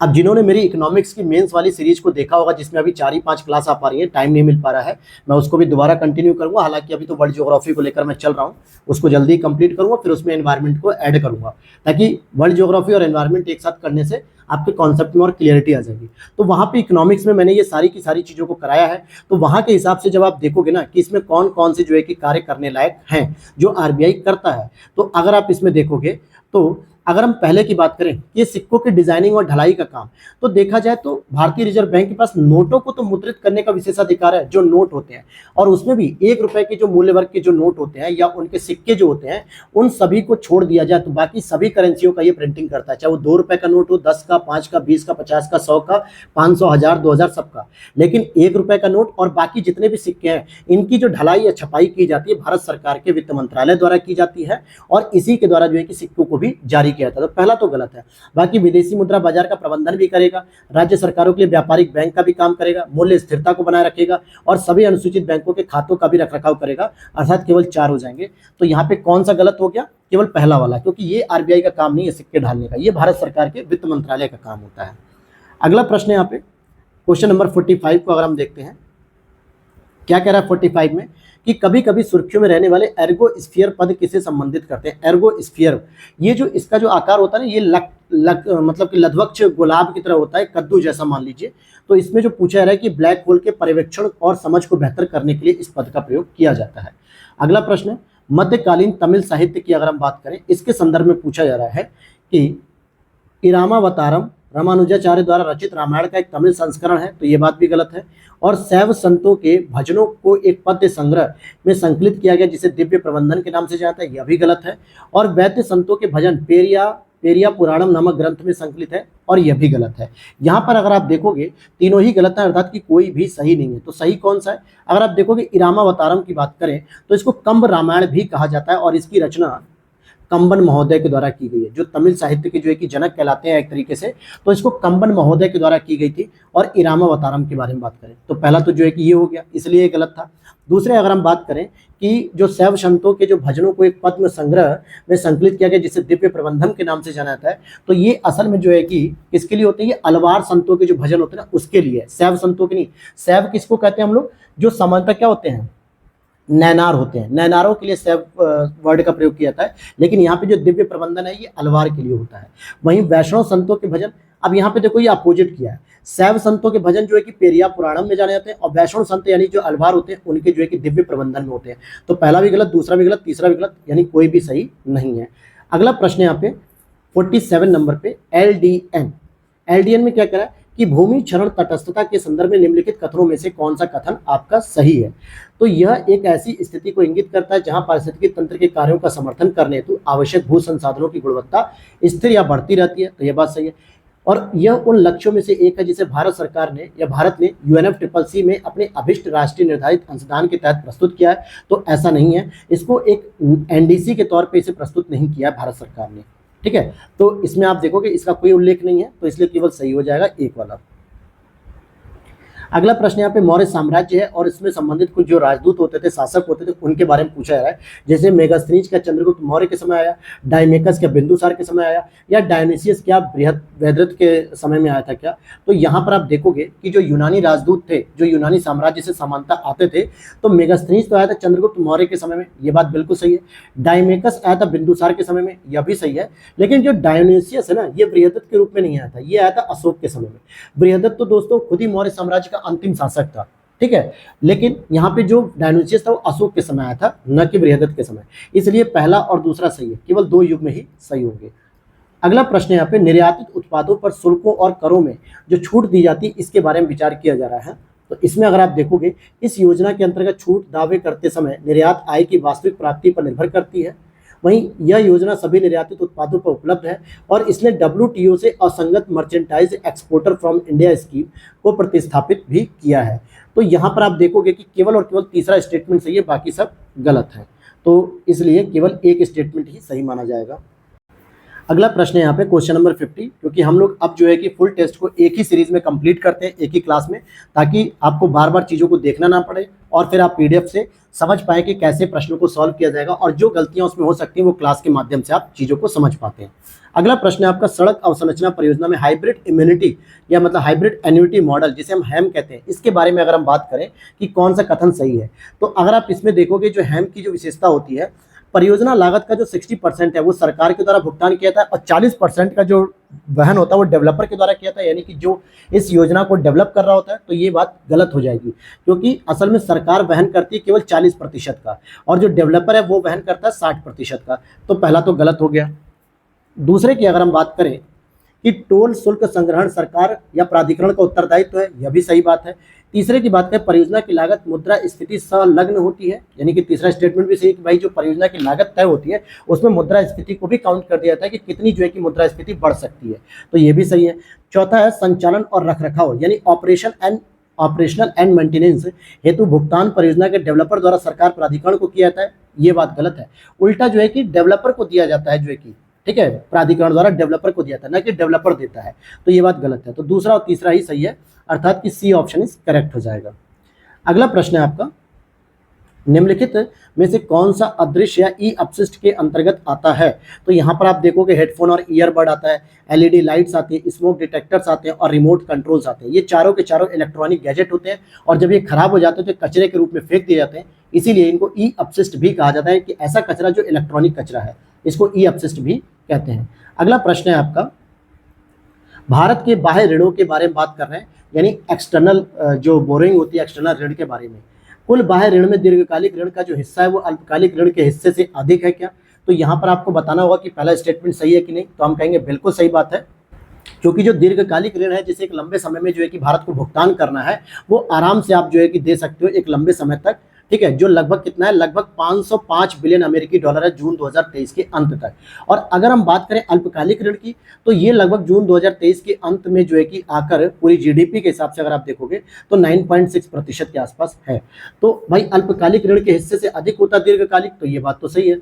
भारतीय रुपए मूल्य वर्ग में ऋण भारत के बाह्य ऋण का सबसे बड़ा घटक होता है क्या? भारत के सबसे मतलब बाह्य ऋण का सबसे बड़ा घटक है, तो ये बात तो गलत है। कुल बाह्य ऋण में सामान्य सरकार का हिस्सा सर्वाधिक होता है क्या?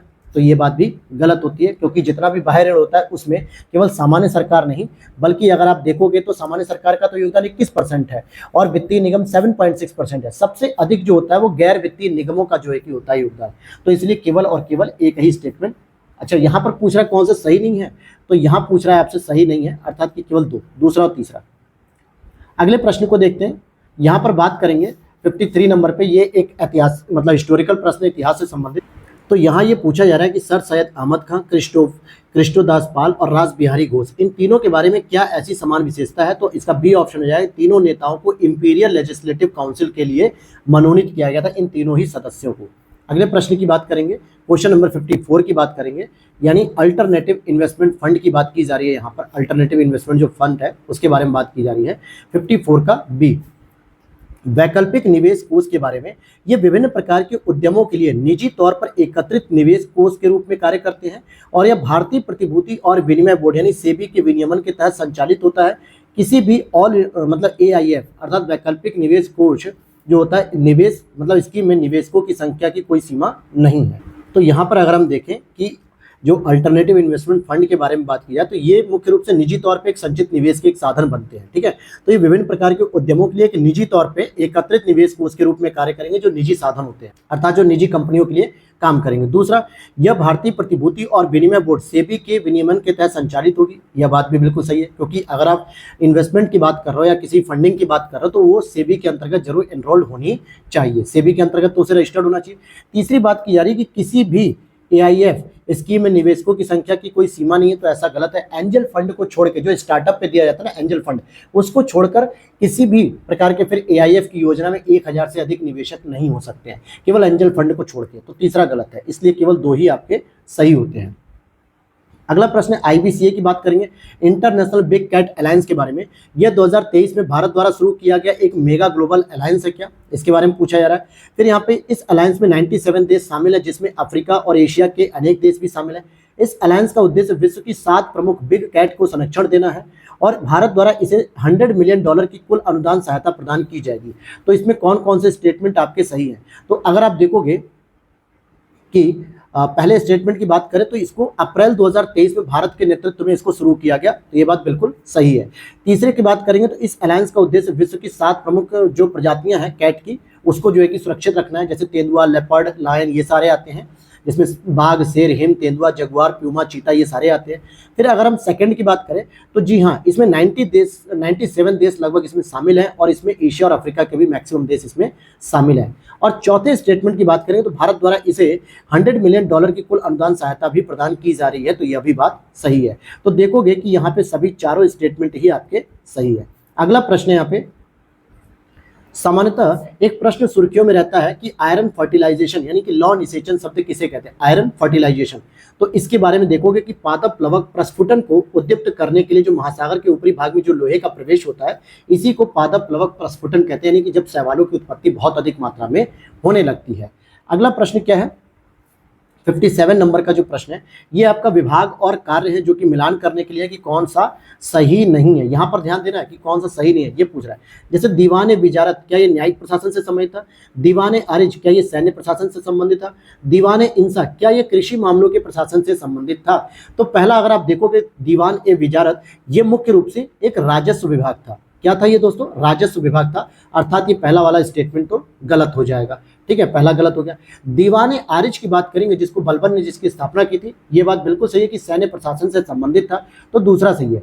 वहीं दीवान इंसा की बात करेंगे तो ये पत्राचार, यानी कि आज की भाषा में क्या है तो डाक खाने वाली व्यवस्था है, जो पोस्ट ऑफिस वाला सिस्टम है, इसके बारे में था, कृषि मामलों में नहीं था। तो पहला भी गलत, तीसरा भी गलत। अब पूछ रहा है कितने सही नहीं है, तो केवल 2 सही नहीं है। अगले प्रश्न को देखते हैं। यहाँ पर क्वेश्चन नंबर 58 की बात करेंगे तो यहाँ पूछा जा रहा है आपसे, क्या पूछ रहा है? संघ लोक सेवा आयोग का अध्यक्ष, भारत का महान्यायवादी, उच्चतम न्यायालय के न्यायाधीश, भारत का नियंत्रक और महालेखा परीक्षक, भारतीय संविधान की दूसरी अनुसूची के तहत उपयुक्त में से कितने पदों की परिलब्धियों से संबंधित प्रावधान शामिल हैं? यानी जो दूसरी अनुसूची में वेतन भत्ते की बात की जाती है, इसमें किसके किसके परिलब्धियों के बारे में बात की गई है? तो अगर आप देखोगे इसमें राष्ट्रपति होते हैं, राज्यपाल होते हैं, लोकसभा स्पीकर और वाइस स्पीकर या उपाध्यक्ष का, तो राज्यसभा का सभापति, उपसभापति के साथ जो सभापति वर्ड है वो उपराष्ट्रपति को इंडिकेट कर रहा है, और साथ में उच्चतम न्यायालय के न्यायाधीश, उच्च न्यायालय के न्यायाधीश और भारत का नियंत्रक महालेखा परीक्षक। अर्थात इसके हिसाब से अगर हम देखें तो 3 और 4 ही केवल सही है, पहला और दूसरा गलत है, तो यहाँ पे केवल 2 हो जाएंगे। अगला प्रश्न है 59 की बात करेंगे। भारत के संविधान में प्रावधान किया गया है कि हिंदी भाषा के प्रचार को बढ़ावा देना संघ का कर्तव्य होगा। हाँ, ये बात सही है बिल्कुल। और ये जो आर्टिकल के बारे में बात करें तो यहाँ पर आप देखोगे कि एक आर्टिकल दिया रहता है, लगभग आर्टिकल नंबर 351 होता है, हाँ 351, जिसमें ये होता है कि संघ क्या करता है कि लगातार हिंदी के प्रचार प्रसार को बढ़ावा देता है और राज्य सरकारों को भी कभी कभी निर्देश देता है। फिर वहीं पे 8वीं अनुसूची में किसी भाषा को सीताकांत महापात्र समिति द्वारा निर्धारित किए गए मानदंडों के आधार पर शामिल किया जाता है, तो बिल्कुल ऐसा नहीं है। वर्तमान में 8वीं अनुसूची में 22 भाषाएं शामिल हैं, जिसमें संशोधन के माध्यम से जो है कि भाषाओं को शामिल किया जाता है। ये जो सीताकांत महापात्र की जो समिति थी 2003 में, इसके द्वारा ऐसा कोई भी जो मापदंड दिया गया था वो सफल नहीं किया गया था, इसलिए दूसरा गलत है।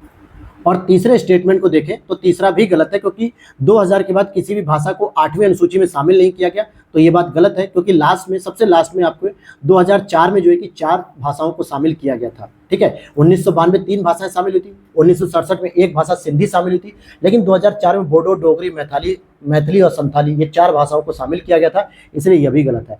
तो केवल और केवल कितने सही हुए? केवल 1 सही हुआ। अगला प्रश्न है 60 नंबर पे देखेंगे। भारत के संविधान के तहत आर्टिकल नंबर 19(1)(a) के तहत उपबंधित वाक एवं अभिव्यक्ति की स्वतंत्रता के मूल अधिकारों पे कौन कौन से युक्त प्रतिबंध लगाए जाते हैं? अर्थात आपको जो आज़ादी दी गई है स्वतंत्रता की आर्टिकल नंबर 19 के अंतर्गत, लेकिन उस पर कुछ प्रतिबंध भी लगाए गए हैं। अगर आप न्यायालय की अवमानना करते हो तो भी, आप कुछ अगर ऐसा बोलते हो गलत तरीके से जिससे न्यायालय की अवमानना होती है, कोड ऑफ कंडक्ट होती है, तो इसका मतलब आपकी युक्त प्रतिबंध लगा के आर्टिकल 19 छीन लिया जाएगा। दूसरा, पब्लिक हेल्थ को अगर आप डिस्ट्रॉय करते हो क्या, तो ध्यान देना कि इसमें पब्लिक हेल्थ इसमें शामिल नहीं होगा दोस्तों। ठीक है, पब्लिक हेल्थ की जगह आप लोक व्यवस्था कह सकते हैं, तो लोक स्वास्थ्य नहीं, तो ये गलत है। वहीं शेड्यूल ट्राइब्स के हितों की अगर सुरक्षा से संबंधित बात की जाए तो ये भी गलत है। राज्य की सुरक्षा को अगर आप खतरा पहुंचाओगे, राज्य की सुरक्षा संप्रभुता को, तो भी आपका आर्टिकल 19 को प्रतिबंधित कर दिया जाएगा। तो केवल पहला स्टेटमेंट और चौथा स्टेटमेंट, यानी 2 ही केवल सही है। अगला प्रश्न है यहाँ पे, निम्नलिखित कथनों पर विचार कीजिए। यह ब्राह्मी लिपि और पाली भाषा में उत्कीर्ण अशोक के 6 प्रमुख स्तंभ शिलालेखों में से एक की स्थापना स्थल है। इसमें शक शासन रुद्र दामन का एक संस्कृत शिलालेख भी शामिल है। यह जैनियों और हिंदुओं के लिए एक पवित्र स्थल के रूप में भी जाना जाता है।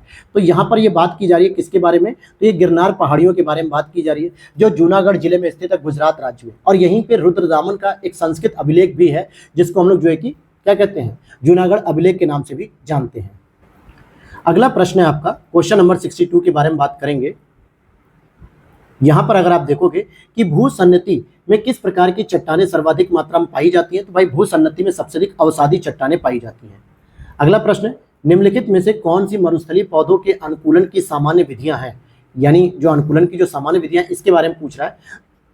अब यहाँ पर अगर हम बात करें कि जड़ तंत्र पूर्णतः विकसित और बृहद क्षेत्र में विस्तृत होता है, बिल्कुल सही बात है। ये अधिकांशतः झाड़ियों के रूप में होते हैं, यह भी सही है। और इनकी पत्तियां छोटी और कटीली होती है, यह भी सही है। जिससे क्या होता है कि मरुस्थल में जो पानी की कमी होती है तो पत्तियां जो इवेपोरेशन के माध्यम से जो भोजन वगैरह बनाती हैं तो वाष्पीकरण से इनका जो पानी सूख जाता है, इससे बचने के लिए इनकी पत्तियां कटीली हो जाती हैं या फिर छोटी छोटी आती है। तो तीनों ही स्टेटमेंट यहाँ पर सही हो जाएंगे। अगला प्रश्न है अंतर्राष्ट्रीय ऊर्जा एजेंसी, इसके बारे में बात करते हैं। अंतर्राष्ट्रीय ऊर्जा एजेंसी के बारे में तो क्या हम देखते हैं कि यह OECD यानी कि आर्थिक सहयोग और विकास संगठन फ्रेमवर्क के भीतर एक स्वायत्त अंतर सरकारी संगठन के रूप में, तो यह बात बिल्कुल सही है। इसे खाड़ी युद्ध के कारण 1991 में उत्पन्न हुए तेल संकट की प्रतिक्रिया के रूप में गठित किया गया था, तो यह बात गलत है। ये तेल संकट की प्रतिक्रिया के रूप में गठित तो किया गया था, लेकिन वो जब तेल संकट आया था तब वो 1973-4 का था, इसलिए 1974 में इसे जो है कि गठित किया गया था, न कि 1991 के तेल संकट में। ठीक है। और अगर हम अगले प्रश्न को देखें, मतलब स्टेटमेंट को, कि अंतर्राष्ट्रीय ऊर्जा एजेंसी की सदस्यता प्राप्त करने के लिए किसी देश को OECD का सदस्य होना जो है कि चाहिए, तो हाँ बिल्कुल आप कह सकते हो इसकी सदस्यता चाहिए, तो आपको OECD का सदस्य होना पड़ेगा। और फिर भारत इसका एक सदस्य देश है, तो ऐसी बात नहीं है, भारत इसका एक सदस्य देश नहीं है। हालांकि 2017 में भारत इसका एक सहयोगी देश के रूप में तो शामिल हुआ था सहयोग करने के लिए, लेकिन पूर्णकालिक सदस्य नहीं है, इसलिए यहाँ पे 1 और 3 ही सही है, केवल 2 हो जाएंगे। अगला प्रश्न, निम्नलिखित में से कौन सा मुलरियन मिमिक्री शब्दावली का सर्वोत्तम वर्णन करता है, तो इसका हो जाएगा प्रभावी प्रतिरक्षा वाली 2 या 2 से अधिक प्रजातियों द्वारा एक समान रंग, रूप या संकेतों को साझा करना।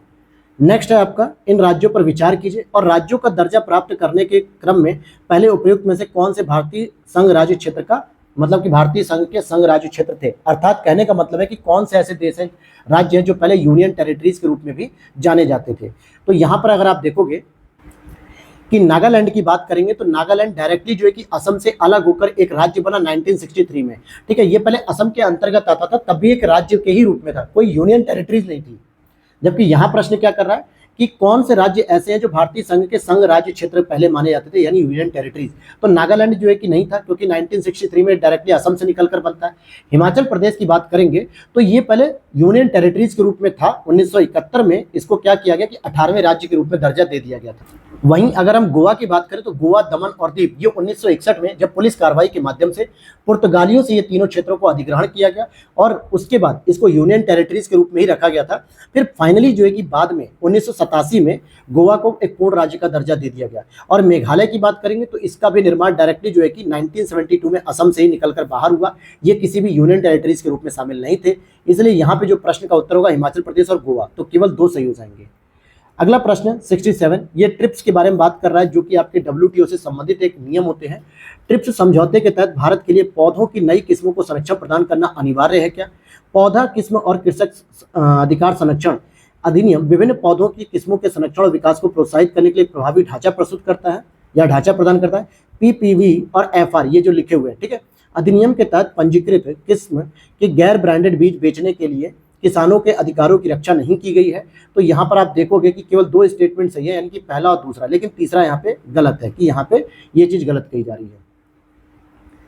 नेक्स्ट है आपका वन्यजीव और रामसर स्थल के रूप में जो प्राकृतिक रूप में पाए जाते हैं यहाँ पे रामसर स्थल के सामान्यतः। तो यहाँ पर आप देखोगे कि जो काली गर्दन वाले जो सारस हैं ये कहाँ पर पाए जाते हैं। अगर इसके बारे में पूछा जाए तो जो काली गर्दन के सारस होते हैं ये सामान्यतः जो यूनियन टेरिटरी लद्दाख है ना, वहाँ पर तसो मोररी और तसोकार जैसी उच्च तुंगता वाली रामसर साइट में पाए जाते हैं काली गर्दन वाले सारस, न कि वेम्बनाड जैसी क्षेत्रों में। तो गलत हो गया ये। भारतीय जंगली गधा नल सरोवर पक्षी अभ्यारण्य में पाया जाता है क्या। भारतीय जंगली गधे के बारे में बात की जा रही है, तो आप कहोगे कि हाँ सर ये चीजें तो जो है कि पाई जाती हैं भारतीय जंगली गधा, ठीक है। और अगर हम तीसरे की बात करें सारस क्रेन की, तो ये भोज आर्द्रभूमि MP के अंतर्गत भी पाई जाती है। तो इसलिए यहाँ पे 68 का क्या हो जाएगा B, 2 युग्म सही है। अगला प्रश्न है यहाँ पे, निम्नलिखित कथनों में से कौन सा बायोस्वेल्स को सर्वोत्तम रूप से परिभाषित करता है। बायोस्वेल्स को, तो ये प्रदूषित तूफानी जल अपवाह को एकत्रित करने, भूमि के भीतर संचित करने और प्रदूषण को फिल्टर करने वाली वर्षा उद्यानों के समान स्थलाकृतियां होती हैं। अगला प्रश्न है यहाँ पे, जेट स्ट्रीम के संदर्भ में निम्नलिखित कथनों पर विचार करते हैं हम लोग। क्या कह रहा है जेट स्ट्रीम के बारे में, ये आमतौर पे उत्तरी गोलार्ध में पश्चिम से पूर्व की ओर प्रवाहित होती है। अब यहाँ पर देखोगे कि साउथ गोलार्ध में भी होती है, लेकिन हाँ ये बात सही है कि आमतौर पे उत्तरी गोलार्ध में पाई जाती है, पश्चिम से पूर्व ही इसकी दिशा होती है, लेकिन ये दोनों गोलार्ध में होती है, ये ध्यान रखना। फिर नेक्स्ट है, कोरिलिस बल के कारण ये विसर्पण पथ पर प्रवाहित होती है। कोरिलिस बल के कारण ही क्या इनकी जो है कि दिशा जो है कि कुछ इस तरीके से होती है ऐसे करके, तो हम कहेंगे हाँ बिल्कुल ये भी सही है। फिर तीसरा पूछ रहा है कि सामान्य तौर पर जेट स्ट्रीम ग्रीष्म ऋतु में जो है कि सर्वाधिक प्रबल होती है, तो हम कहेंगे कि नहीं, ये चीज गलत है। ग्रीष्म ऋतु जो है कि जब भारत में आप देखोगे जब गर्मी का मौसम आता है मानसून के आगमन के लिए, तो सामान्यतः भारत में क्या होता है कि ये जेट स्ट्रीम जो है हिमालय से निकलकर उत्तर भारत से निकलकर हिमालय को पार करते हुए चीन और साइबेरिया के मैदान में पहुंच जाती हैं, लेकिन ये भारत में प्रभावी नहीं होती है। ये सामान्यतः जाड़ों के मौसम में प्रभावी होती है, इसलिए पहला और दूसरा सही है, केवल 2 युग्म सही है।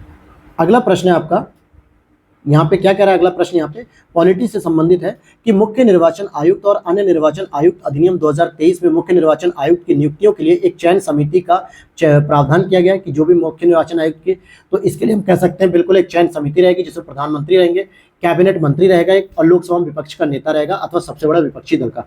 तो 3 सदस्यीय जो है कि एक चयन समिति रहेगी, पहला सही है।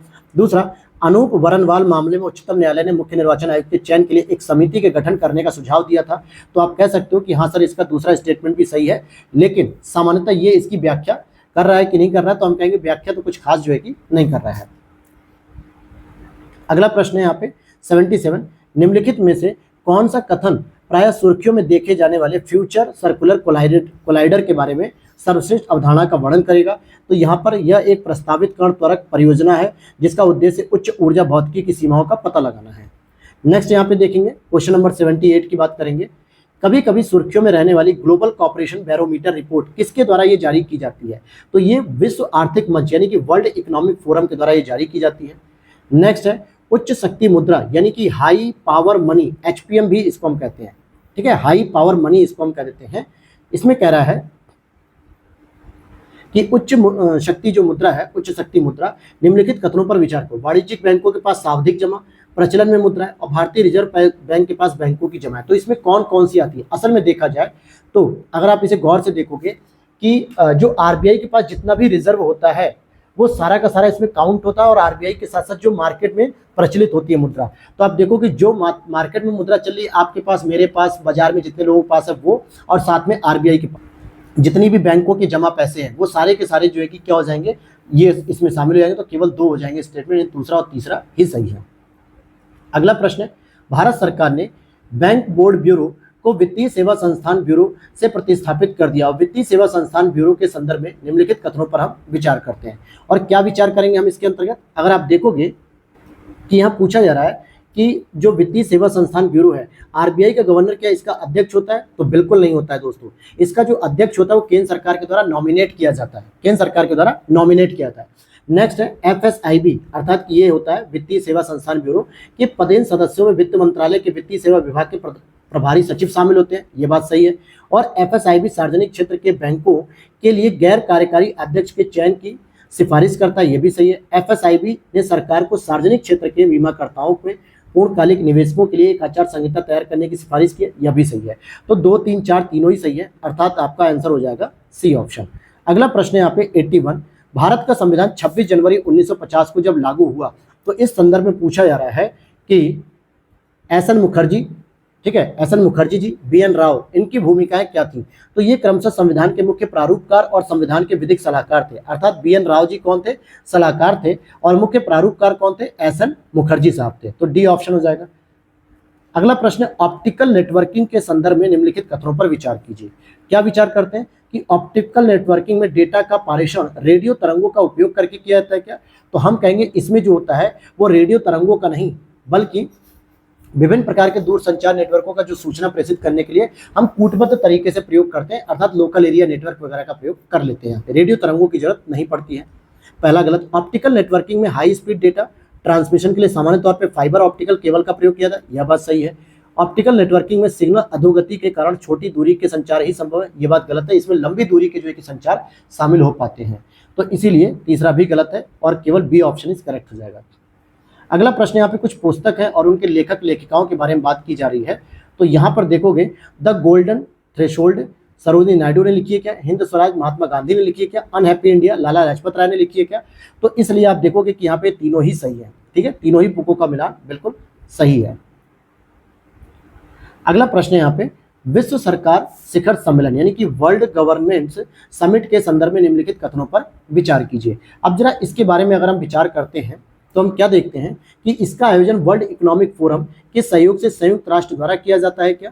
तो हम कहेंगे कि नहीं सर, इस विश्व सरकार शिखर सम्मेलन का जो आयोजन होता है सामान्यतः इसे 2013 में यूएई के उपराष्ट्रपति और प्रधानमंत्री और दुबई के सुल्तान शेख मोहम्मद बिन राशिद अल मखदूम के नेतृत्व में स्थापित किया गया था। तो ये वर्ल्ड इकोनॉमिक फोरम से रिलेटेड नहीं है।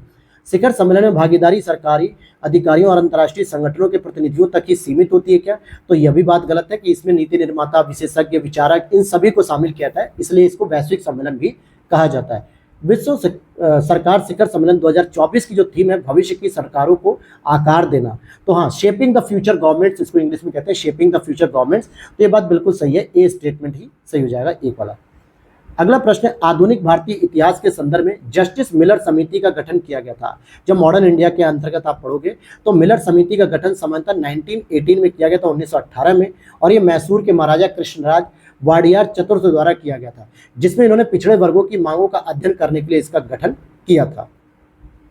अगला प्रश्न यहाँ पे विचार करना है कि कौन कौन से भारतीय रुपए के अवमूल्यन के लिए उत्तरदायी है, यानी कि डेप्रिसिएशन के लिए कौन कौन से कारक उत्तरदायी है।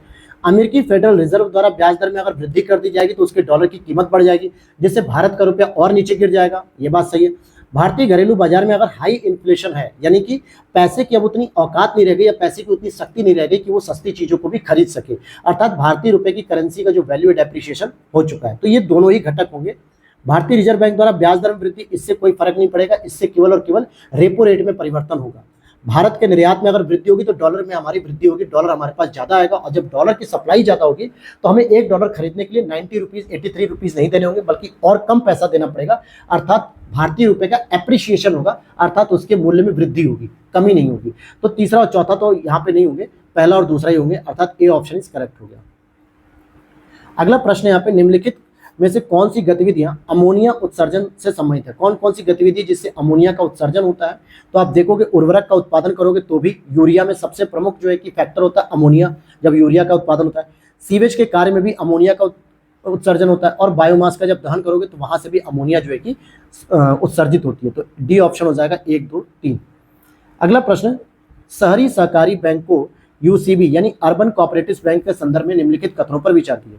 आरबीआई के पास यूसीबी की निगरानी के लिए 2 स्तरीय नियामकीय ढांचा है। यह बेसल 3 मानदंडों के अंतर्गत आते हैं। इन्हें प्राथमिकता प्राप्त क्षेत्र के ऋण लक्ष्य के लिए समायोजित निवल बैंक ऋण का 40% बनाए रखना होता है। तो यहाँ पर आप देखोगे कि इनमें से कोई भी सही नहीं है, अगर आप देखोगे, ठीक है। क्यों मैंने ऐसा कहा? क्योंकि जो आरबीआई है वो 4 स्तरीय जो है कि नियामकीय ढांचों से इनको रेगुलेट करती है, 4 स्तरीय से, तो इसलिए पहला गलत हो गया। दूसरे की अगर बात करें तो इसके जो बेसल मानक होते हैं, जो बेसल मानक थर्ड, जिसमें 12% तक जो है कि रिजर्व रखना पड़ता है अपने पास कैश को, तो ये बेसल मानक को जो फॉलो करते हैं। आगे देखते हैं 89 नंबर पे पीएम किसान योजना के संदर्भ में बात करेंगे। पीएम किसान योजना की अगर हम बात करते हैं तो इस योजना के तहत पात्र भूमि धारक किसान परिवार को तिमाही आधार पर 6,000 रुपये पर भुगतान किए थे, गलत।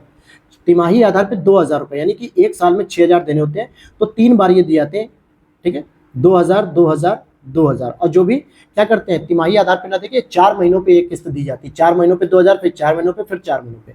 तो पहला तो गलत हो गया। फिर कह रहा है यह योजना केंद्रीय क्षेत्र की योजना है, सेंट्रली स्पॉन्सर्ड नहीं है, बल्कि सेंट्रल सेक्टर की योजना है, सीएसएस है, ये बात सही है। और योजना के तहत लाभ प्राप्त करने हेतु जो पात्र किसान होते हैं इनके परिवारों की पहचान करने का उत्तरदायित्व पूरी तरीके से राज्य केंद्र शासित प्रदेश सरकारों का, यह भी सही है। तो केवल 2 स्टेटमेंट ही सही हो जाएंगे।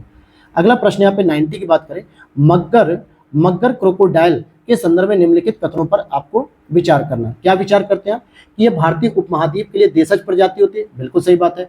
IUCN की रेड लिस्ट में क्रिटिकली एंडेंजर्ड के रूप में क्या ये वर्गीकृत है? तो हम कहेंगे कि नहीं सर, ये एंडेंजर्ड के रूप में वर्गीकृत नहीं है, बल्कि वल्नरेबल के रूप में वर्गीकृत है, ठीक है। अंडों से निकलने वाले बच्चों का लिंग इंक्यूबेशन के दौरान प्राप्त तापमान पर निर्भर करता है, बिल्कुल सही बात है। इनके जो बच्चे नर होंगे कि मादा होंगे, ये डिपेंड करेगा कि जब इनका जन्म हो रहा होता है और उस समय अगर तापमान जो है कि लगभग जो है कि 32.5 डिग्री के आसपास होता है तो ये मान के चलो ये केवल नर पैदा होंगे। लेकिन अगर वो तापमान आपके 28 से 31 डिग्री के आसपास है तब वो मादा पैदा हो जाएगी। कहने का मतलब हो गया कि तापमान पे आधारित होता है कि जब इसका जन्म होता है और जिस जगह इसका जन्म हो रहा है, अगर वहाँ पे तापमान 32.5 डिग्री सेल्सियस है, उससे अधिक है, तो ये नर बनेगा, और अगर 28 से 31 के बीच में तो ये मादा बनेगी। और इनके पर्यावास केवल ताजे जल के तालाबों और नदी नहरों तक सीमित होते हैं, ऐसी बात बिल्कुल नहीं है। ये जो है कि तटीय खारे जल के लैगून में भी और मुहाने पर भी इसके पर्यावास पाए जाते हैं। जलाशय, सिंचाई, तालाब, दलदली क्षेत्र, झील, इनके साथ साथ ये तटीय क्षेत्रों में भी पाए जाते हैं। तो गलत हो गया चौथा। अब यहाँ पे 1 और 3 ही केवल सही है। अगला प्रश्न है यहाँ पे राष्ट्रीय मुद्रीकरण पाइपलाइन। ठीक है, राष्ट्रीय मुद्रीकरण पाइपलाइन के बारे में अगर हम बात करें तो ये पूछा जा रहा है कि कार्यक्रम का उद्देश्य सार्वजनिक क्षेत्र की ग्रीनफील्ड परिसंपत्तियों में निवेश के मूल्य को प्राप्त करना है क्या? तो आप कहोगे कि हाँ सर पहला वाला गलत है कि सही है, तो ये हम कहेंगे गलत है। ठीक है, क्योंकि ये आपकी ग्रीन फील्ड नहीं बल्कि ब्राउन फील्ड परिसंपत्तियों में निवेश की बात करता है। एनएमपी की अवधि राष्ट्रीय अवसंरचना पाइपलाइन की अवधि के साथ ही समाप्त हो जाएगी क्या? तो यहाँ पर आप देखोगे कि दूसरा तो सही है, क्योंकि इसकी जो अवधि है वो 2025 है, इसी समय तक के लिए इसके पास टारगेट दिया गया है। अगला है, इस पहल के तहत परिसंपत्तियों का प्राथमिक स्वामित्व निजी क्षेत्र को हस्तांतरित कर दिया जाता है? बिल्कुल नहीं। तो यहाँ पे केवल दूसरा सही है, पहला और तीसरा गलत है, अर्थात केवल एक ऑप्शन हो जाएगा। नेक्स्ट यहाँ पर है, मध्यकालीन भारतीय इतिहास के लिए जो बखर, बुरंजी शब्दों का प्रयोग किया जाता है, ये किससे संबंधित है? तो आप देखोगे मध्यकाल का काल अनुक्रमिक इतिहास का वर्णन करना, अर्थात जो बखर होता है वो साहित्य लेखन की एक ऐतिहासिक शैली होती है, सामान्यतः भारत में महाराष्ट्र में प्रचलित थी।